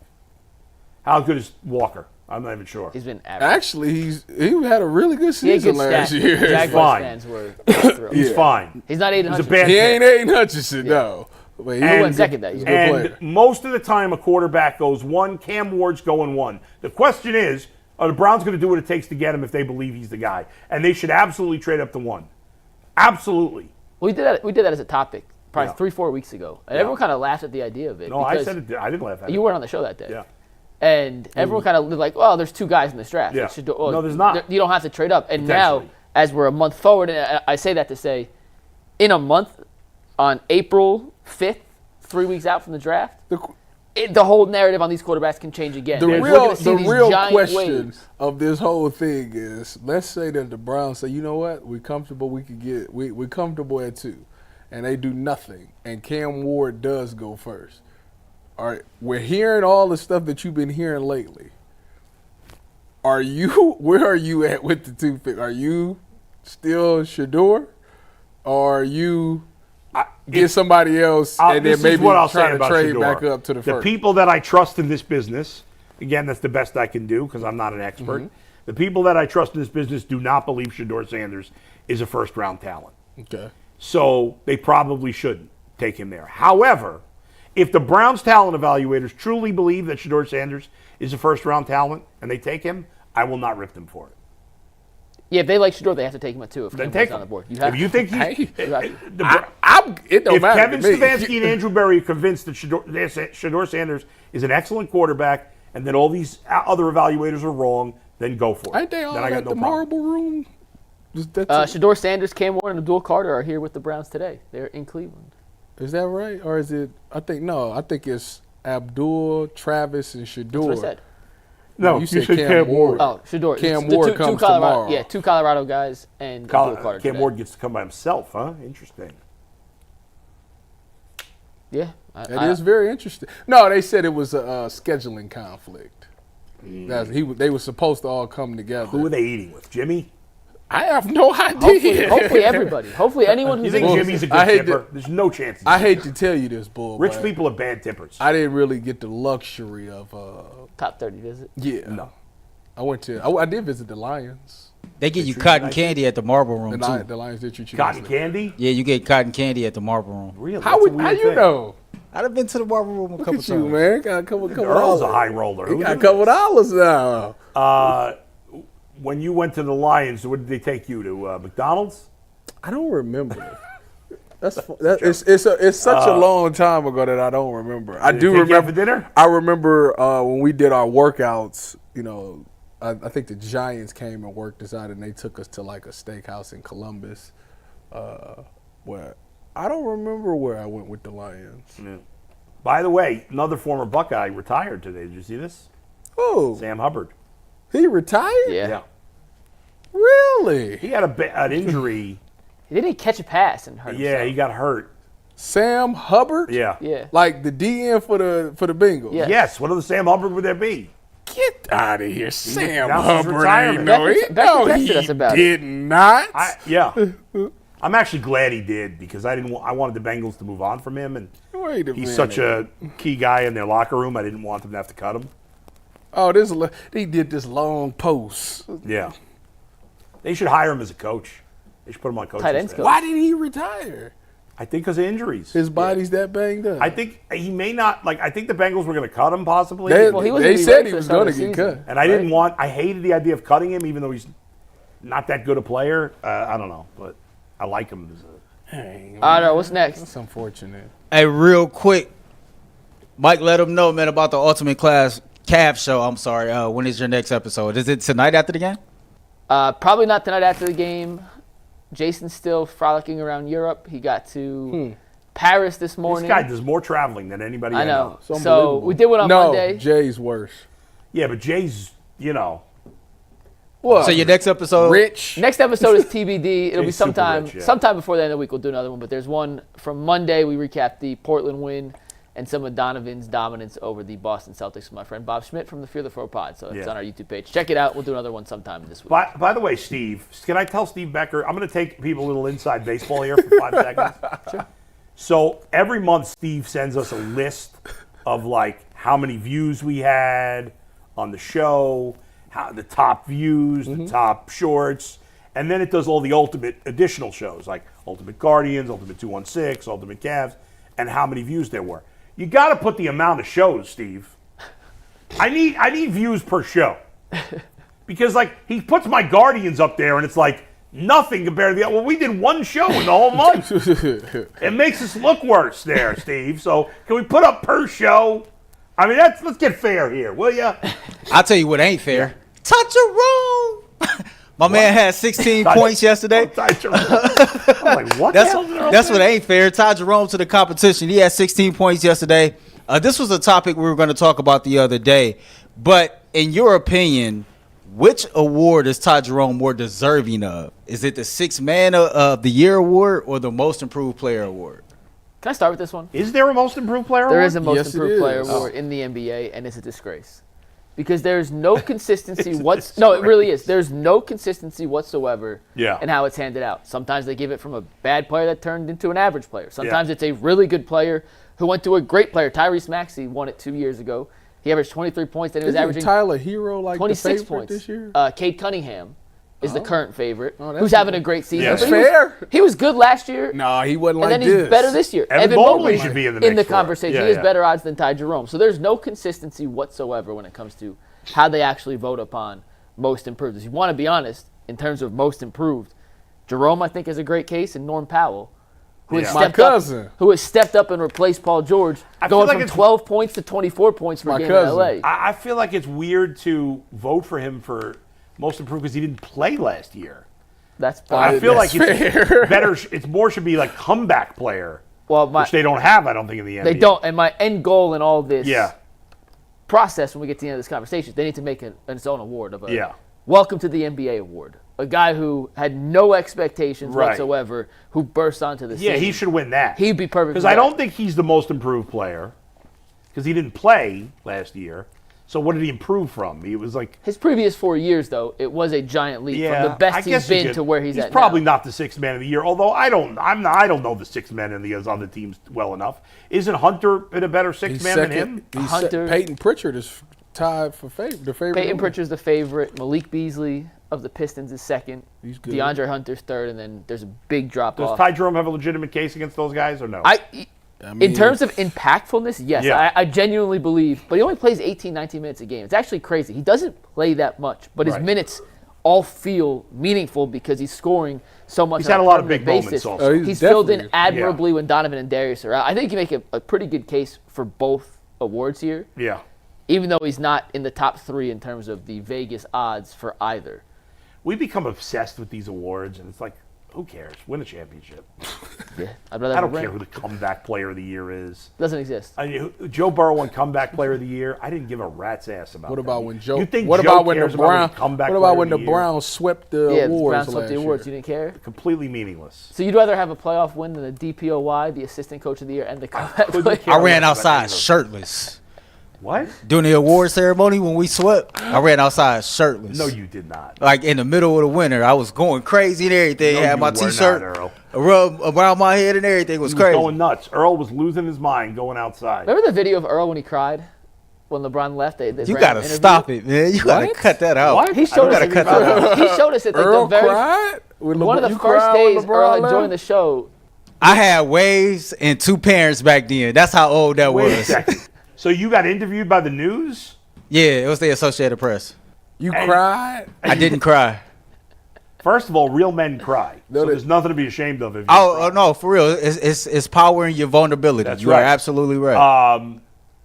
But I didn't know this. We played it on the show. It was really one of Earl's first shows. He Oh, said, I really? had waves. You said both pairs. That's a cold line, Earl.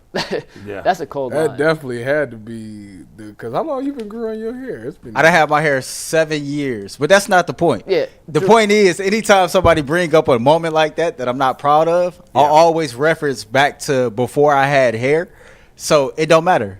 It's Were irrelevant. you, when LeBron made the decision, were you expecting, when that day started, were you expecting him to stay? I was in the height of my fandom. Yeah. And I really thought LeBron was staying. I had my St. Vincent St. Mary's LeBron jersey from his junior year. Did you burn I bought it?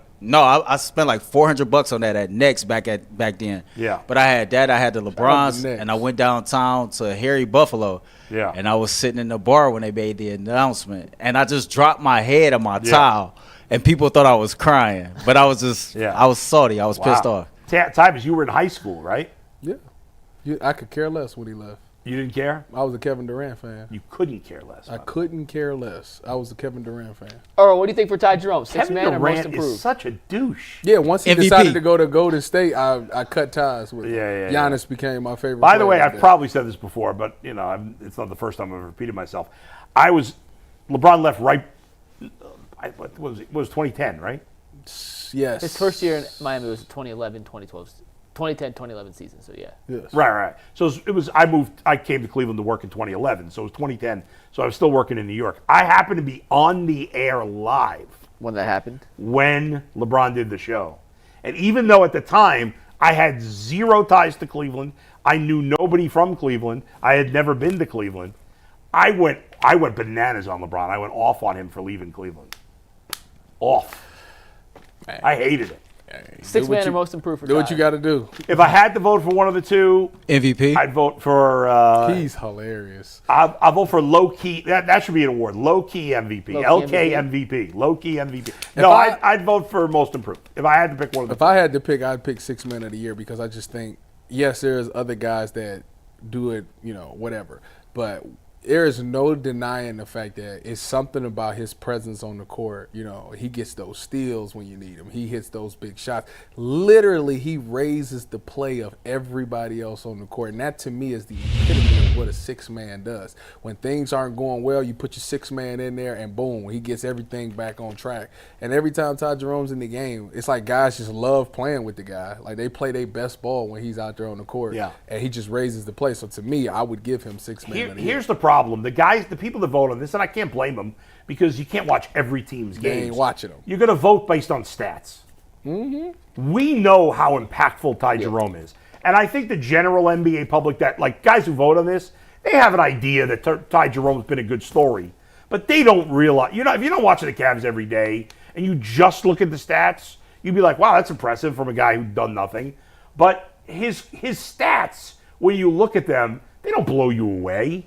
No. So you're not going to, like from an award perspective, it's not going to blow you away. But if you watch him play every day, that's why he's not going to win the award, even though we know how impactful he's been. can make a case for both. Yeah. I am going to lean towards Sixth Man of the Year, though, because I do think when it comes to the Sixth Man of the Year award, there's a defined what you vote for criteria you're looking for. And that should be, I'm not saying they all vote for it because everyone has their own different whatever. The Sixth Man of the Year award should go to the most impactful bench player of the season. And I think on a per-minute basis, and this is how I'm looking at it, it's not how the 50 voters will look at it, there has not been a bench player that's been more impactful in his minutes than Ty Jerome this season. He's giving you 12, 3, and 4 off the bench every game. When Darius or Donovan are out, you don't really feel like the Cavs are missing it because Ty Jerome plays an extended role. And when he's played games of 25 or more minutes, he's averaging 19, 6, and 5. And I think when you try and sparse out between him and Pritchard in those games where they're asked to play more, his numbers are better than almost any other. And I'm guessing because I didn't do this research, but his numbers are better than anyone else you can find across basketball. And if you have a bench guy, no doubt. A bench guy, and like we did this is career best per in 36 minutes. This year versus his entire career. Why is it that they use 36? Because that's, generally speaking, a pretty good number. It's three quarters of a game. The LeBron plays 38 minutes a game. Donovan's playing 33 minutes a game. So it's kind of that in-between number, but it's three quarters. I think on a per-minute basis, he's been as impactful as any bench player in the league. And on Bill Simmons' podcast, and I know you don't listen to Bill Simmons, him and Russillo were talking about the Cavs beating the Celtics on Friday in this podcast. And Bill Simmons, who does have a vote, was like, I love Peyton Pritchard, but Ty Jerome's Sixth Man of the Year.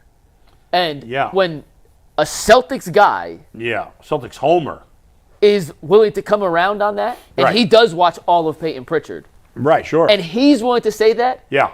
It just makes me feel even stronger that his minutes, Jerome's minutes, are as impactful as any bench guy. I agree, but the voters that cover West Coast teams, they're just it's fair. They're not going to probably, and maybe I'm not giving them enough credit. Maybe they will do the deep dive to understand. I actually think, the more we talk about it, Ty Jerome should win Sixth Man of the Year. You're right. I really do think he really should, but he's not. I don't think he's going to. I don't think so either. Just because the traditional stats are not eye-opening.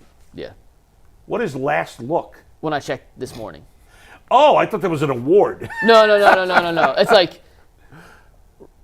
he's most improved now. I got 250 to 1. When I looked the last time, he was unranked. He's now 35 to 1 for who is the favorite for most improved? Cade Cunningham currently. And he should win it. And he's been better this season. Should win it. That man had like 30 and 10. He's been playing awesome. awesome. Every time I watched him play. He is actually being impactful and winning. Yeah. Mobley's right after. I'll give you the full list real quick. If you guys pander for 1 second, I'll give you the full list. Want to pander? Pander? Yeah, pander to each other. That doesn't make any sense. You want to wax poetic about Sam Hubbard for a minute? My wife just literally sent me that. It's so sad. Are you friends with him? I like Sam. Yeah, I know Sam. Me and Sam, we played ball together. Yeah. Yes. Good is basketball your wife player? friends with his? I know your wife is friends with a lot of the wives. No. They're not friends. Is Sam married? I have no idea. All I right. don't think Sam's married. Are you guys ready for the most improved odds? Yeah. Cade Cunningham minus 400. Heavy favorite. That's a heavy favorite, yeah. Dyson Daniels of the Hawks, who took a big leap. Yeah. Was just a role guy. He had no in New choice Orleans. because Jalen Johnson went Plus down. 360, and then it jumps to a gigantic drop down. Tyler Heroes plus 3,000 in third place. Christian Braun plus 3,500. Evan Mobley plus 8,500. And then Jalen Williams and Amen Thompson plus 1,000. That's crazy. Although the odds are weird because I don't know, but I feel like writers too often they'll see the odds and they'll be like, well, I got to vote for that. Like Diana Rossini the other day saying that she's was upset that her MVP vote got leaked. Yeah, she said she wouldn't have changed it, but like that sounds bad when you. It does. That. Who cares? Say what your chest. Vote with your chest. If you don't believe it, don't vote for then it. Don't vote it. Yeah. And if you do believe it, you have nothing to feel bad about. She voted for Lamar. Oh, okay. Well, but she was like, well, Josh Allen's going to be upset. Like, you think Josh Allen won the MVP? What does he care? and even if you didn't vote for me. And if you voted for Josh, he's upset. If you believe Lamar Jackson was the MVP, then stand by. But if you voted for Josh, then Lamar would be upset too. You can't vote for both. Yeah, right. Them, so. I mean, this is so stupid. I don't think listen. I don't think Josh is gonna be like, oh yeah, I'm not doing nothing with Diana. Right, and it's not like she picked him. Like she left him out of the top 5. She had him second. Yeah. So it was like, it was no insult. Yeah, I don't know. By the way, if I say it, I stamp it. I tell you. Speaking of awards and criticism, I am not a fan of a team you grew up rooting for, the New York Giants. I hate that organization. However, the Giants. Hate is such a strong word. The Giants have been continuously killed for the Saquon Barkley thing. And look, can I tell you, how has nobody else realized before me how patently absurd this is? Why are everybody's killing the Giants for not signing Saquon? They made the right move. It's absurd, but it's a good bully tactic for me at Ant in the office when it comes to Mike. He's sensitive behind it. The Giants were stupid to sign Daniel Jones to an extension. By the way, this idea that it had to come down to one or the other was dumb. They could have signed both. But Saquon Barkley, as great as he is, was not helping the Giants win. The Giants go 4-13. They sucked with or without Saquon. Yes. Saquon Barkley, yes, made the Eagles better. But a running back doesn't make a bad team a contender. So what was everybody killing the Giants for not signing Barkley? It's stupid. They would have been, you could have paid him fine. You have a good player there, okay. I'm not saying they were dumb if they would have signed him, but to kill them as if, look, the Eagles won with him. The Giants weren't going to win. They don't have Jalen Hurts. They don't have all these other great players that the Eagles have. They have Daniel Jones, who's a complete scrub. Yeah. Thank you. You want to talk Guardians? Yes. Earl, you got to read first. Why you say it like No, we got all our reads out the way. It's time to last topic of the day. Yeah. I'll let you go ahead and set this up. But it's two prospects I've always heard of. I've never seen. Chase DeLauter and Gabriel Arias. And it looks like we're not going to see Chase. He just hasn't played well. No time soon. So. No. So for those who haven't heard, the Guardians announced yesterday that their top prospect, Chase DeLauter, is going to be he's having hernia surgery. He's not going to be back on the field for 8 to 12 weeks. He got a sports hernia? Yeah. Oh, he got to get that mesh. I got that same thing going on. Well, I had it back when I was in college. I had to get a mesh put in. So Chase DeLauter was having a great season last year. I thought he was on the verge of getting called up. He's been straining too much. He gets hurt late in the season. He's set back at the start of spring training. I thought he'd be up with the Guardians if he got off to a good start by May or June. And now it's another year down the tubes. Maybe he joins the team. Come back from that. Well, but they're not going to put him in. First of all, he's not going to be on the field till June. Best case scenario. The diamond. On the field. The diamond. Whatever. What's the difference? They don't really call it the field. It's Okay, a I've been around baseball a million years. They call it the field. It's a baseball field. Okay? Field of Dreams. They don't call it Diamond of Dreams. They call it Field of All Dreams. right. So Tyvis going to be Tyvis, though. what? It was because he paused. Like, Yeah. What's the difference? He's not going back till June. He's going to start in the minors. He's not back till June. He's going to play in the minors. Even if he kills it, maybe we'll see him in August. Maybe. And that's if he kills it in the minors. He's probably not even going to play in a minor league game. My guess is till July. Because once he comes back and is able to get on the field, he's still going to need to go through essentially spring training. Yeah. So he's not going to probably play in the minors till, at best, the middle of June, maybe not till the middle of July. Then he would have to kill it for at least a month to even get considered when the Guardians are slow to call guys up. So part of the reason that the Guardians, who embarrassingly lowered their payroll this year, didn't spend any money on the offense. They have a worse offense on paper than they did last year, which was already mediocre. And part of the reason they didn't do it is because they were hoping Chase DeLauter could make an impact this season. Now that's not going to happen. Probably won't happen the entire year. It certainly won't happen before late in the summer, but probably, my guess is he doesn't play for the Guardians at all this year. Now it's even more glaring, the problems they have on offense. Now, I've said this once, I'll say it a million times. The Guardians make a habit of losing the offseason and winning in the season. Unlike the Browns, they're the opposite. They often win the offseason and always lose the season. I shouldn't even say they often win the offseason. They have lately a couple of times. So I still think the Guardians are a pretty good team, but I still don't like their lineup. I'm still frustrated that it's worse than last year on paper. I'm still frustrated they've spent no money to improve that lineup. There's still one or two offensive free agents out there like Adam Duvall that I think could help. I'm sick of watching Will Brennan. I'm sick of watching Gabriel Arias. I'm sick of these same guys that you keep running into the mix that are Silly just Willy. bench players. You Yeah. don't have enough starters in the lineup.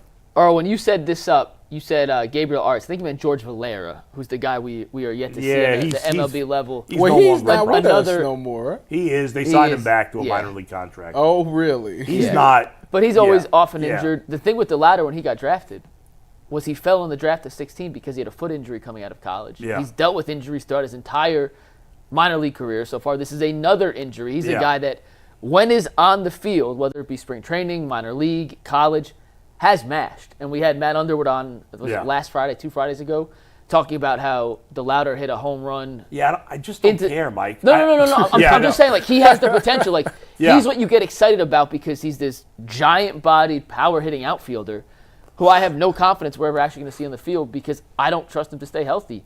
And that's a terrible thing to say or to feel about the Guardians' top outfield prospect, the number 2 prospect in their entire system, a top 40 prospect in all of baseball, who may be able to turn into a really productive middle-of-the-lineup bat, but can't stay healthy. Just because you're a top prospect, just like in any other sport, players don't pan out, right? It's that simple. The minor leagues is essentially like college. You see what you got in a guy, but you don't know. He can mash in the minors all he wants. Until he does it in the majors, it doesn't matter. And for the most part, the offensive prospects the Guardians have had in recent years, their top offensive prospects have not done anything. The only guy that's done anything is Steven Kwan, and he wasn't a top prospect. It is ironic. How is the Guardians training staff? What do you mean? Because why is it has he not got some trainers that can help him out? Because I don't know at some point you got to invest in your body. This is your moneymaker, and you can't just. Some guys just get hurt. What are you gonna do? Nah. After a while, it's got to be There's guys in the majors that get hurt all the time. There's guys in the NFL that get hurt all the time. But to think it's how hard he's working? to be out extended period of time he is. Christian McCaffrey's been hurt a lot. We know how hard he works, right? No, does he not work hard? I don't know. I mean, I think football's a little different than baseball, though. All right, Byron Buxton of the Twins. Yeah, he's not working hard. I don't know. He gets hurt every year. I'm just saying, it's Giancarlo just, Stanton. It's just Giancarlo Stanton. At some point, he's so roided up that he's old. You think he on that stuff? He's on something. I mean, it's something they can't test for, probably.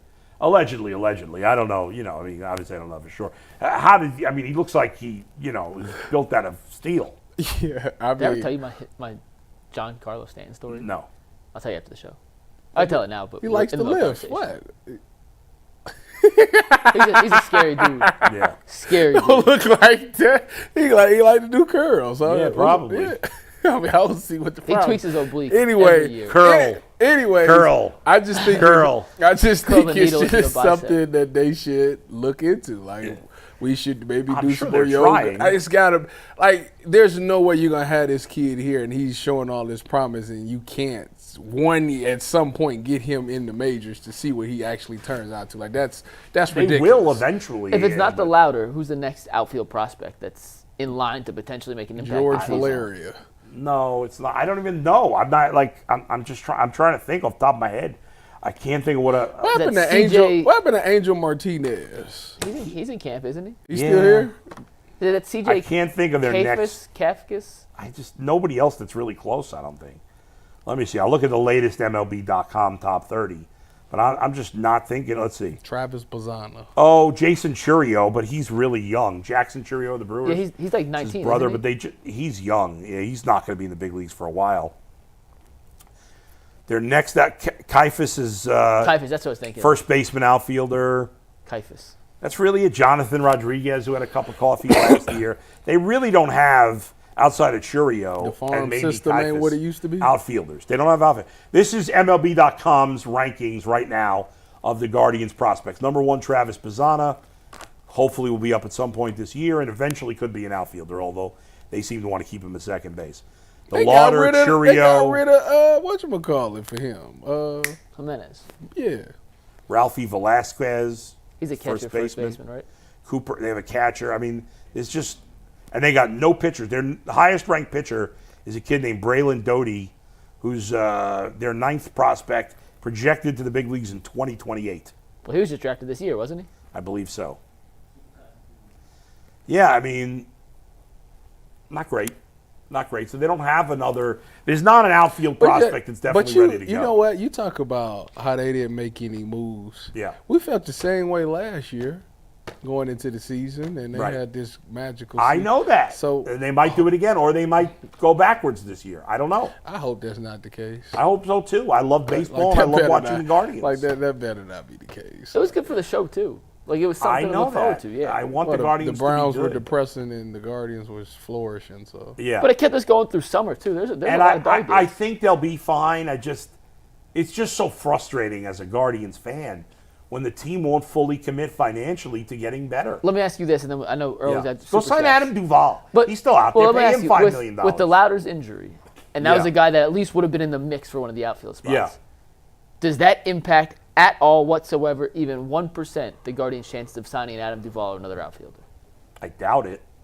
I mean, listen, most of those guys that are still out on free agency are not that good. But Adam Duvall could still play. I mean, he could be a platoon player. That's the best you're going to get at this point. And I'd rather see him than some of the schlubs they've been throwing out there the last few years. I mean, who do you trust in the lineup right now outside of Kwan and Ramirez? Lane Thomas. Can't trust him. He's a platoon player, really. Big Christmas. I don't trust him at all. I do. I certainly don't trust Will Brennan. I don't trust Bo Naylor. I don't trust anybody at second base. But dude got hot got hot at the end shortstop? Rocchio. I think Rocchio. I mean, Santana's fine, but I don't want a 40-year-old Carlos Santana to be my third best hitter. I'm high Kyle on Rocchio. Manzardo. I've been high on Rocchio. I thought he'd be an all-star last year. That was my bold prediction. You back? I was wrong. You doubling down? I've liked him. No, I'm saying you doubling down this year? No, I like Manzardo, but it's a lot of unproven guys. You took a downgrade from Josh Naylor. You don't have David Fry for the first half of the year. It's disappointing. Oh, we got super chats. All right, yeah, I'm going to get these in as fast as possible. My computer is like on 3%, Oh, boy, and it's not I don't have a charger. Bad job out of me. But Chef Brian K says, thanks, Bull, for standing up for Nick. Vernell Jackson says, Bron is the MVP and the GOAT. We got Curtis Reeser, who says, Bull, I love you, man. Thank you for speaking on Chubb. Shameful organization, hard to support anymore. Patrick S. says, thank you, Bull. And then DB Dog 21 says, Tyvis, you know winning teams are more than X's and O's. It's a fact. Sound like Earl's computer died in that. Sound like Earl died in that moment. Reading that. I didn't say it was. The power just turned out on Earl. But I also understand why they would do what they do. Why the Browns would move on from Nick Chubb. Yeah, like people act. It's the fact that people act like they so. Oh, I can't. But yes, you can. Yes, you can. You can believe it, but it doesn't make it not stupid. That's fine. But yeah, I can understand here's a part of me that understands why they're doing it. No, I can't understand it at all. Oh, I do. I understand what they are doing. Like that's what I'm talking about. They're looking at it from a heartless perspective. I think that's stupid. Yeah, I think that's stupid. That's a different opinion. But I'm just telling you, like I can see why they feel that way. That's all I'm saying. I ain't saying I agree with it. I just said I can see why they feel that way. Don't be giving me that look. I literally said I would keep them. You want to go behind the curtain again? We'll go behind the curtain, yes. It took 2 years and almost 3 full years of doing the show. Yeah. To make our first, and by me, make our first real guest mistake. Ted was supposed to be on tomorrow, and Thor Nystrom was supposed to be on today. Who is Thor Nystrom? Another draft guy that I saw TN. They have the same initials, and in my head I just swapped it too, which is why Ted was late. You know this is twice in 2 weeks for you. No? Yeah, twice this week. Oh, I make mistakes. I use the word proverbial on Monday wrong like 30 times. I appreciate it. You use words wrong all the time, but that's Monday, not uncommon here. Or last week, whatever it was. He had me and Tyvis arguing about something that was irrelevant. It was something about the Cavs not winning. No, it was Boston. Yeah, that was it. It wasn't irrelevant because Kenny Atkinson had said we still have to beat Boston in Boston. I just was wrong on whether or not they won Game 2 or Game 3 last year. But today, I booked the wrong guest. Today, I sent the information to Ted, who was supposed to be on tomorrow. You put Ted in a tough spot there. I messed up. don't send it to Ted. I already did him dirty enough today. So my bad, Ted. We will work on getting Thor back, but I saw the two guys with TN initials, and in my head, I just mixed that up. So Steve, my bad. We appreciate Ted for hopping on. That's why he probably didn't answer me when I texted him about the film stuff. Right. And we'll get Thor whenever we get Thor back on. What a good name, Thor. But that is my bad. Cool it name. took 3 years to do that. And what are the chances on back-to-back days we have 2 draft guys with the initials TN? That is What odd. does the analytics say about what the Browns are going to do when UCSS have back-to-back draft guests with the initials TN? That's the story. Analytics say that's going to lead to a mistake, and that's exactly what happened. The analytics So played out we correctly. found out today that you're not perfect. I am far from perfect. Oh, my God, I'm far from perfect. By the way, I've been binge watching Lioness. Have you guys seen that? What is it on? Apple TV? Paramount Plus. Oh, I'm watching that. Court I of have Gold, that. the Netflix documentary on the You know US what? Olympic basketball team. Court of Gold? Yeah, they followed the Paris Olympics, the men's basketball tournament. Really, really, really good. You know what seen happens those guys. this Saturday? Yeah. Earl, you know what happened this Saturday? This upcoming Saturday? Yeah. What's happening this Saturday? Raising Canaan comes back out, I believe. No, that's Friday. Oh, Let's go. excuse Pull it me. together. Tyvus ain't perfect. Excuse me. How dare you make a mistake? I thought it was Saturday. It is Friday. We'll even know about the damn power Come on, book. let's go. We'll see you on overtime.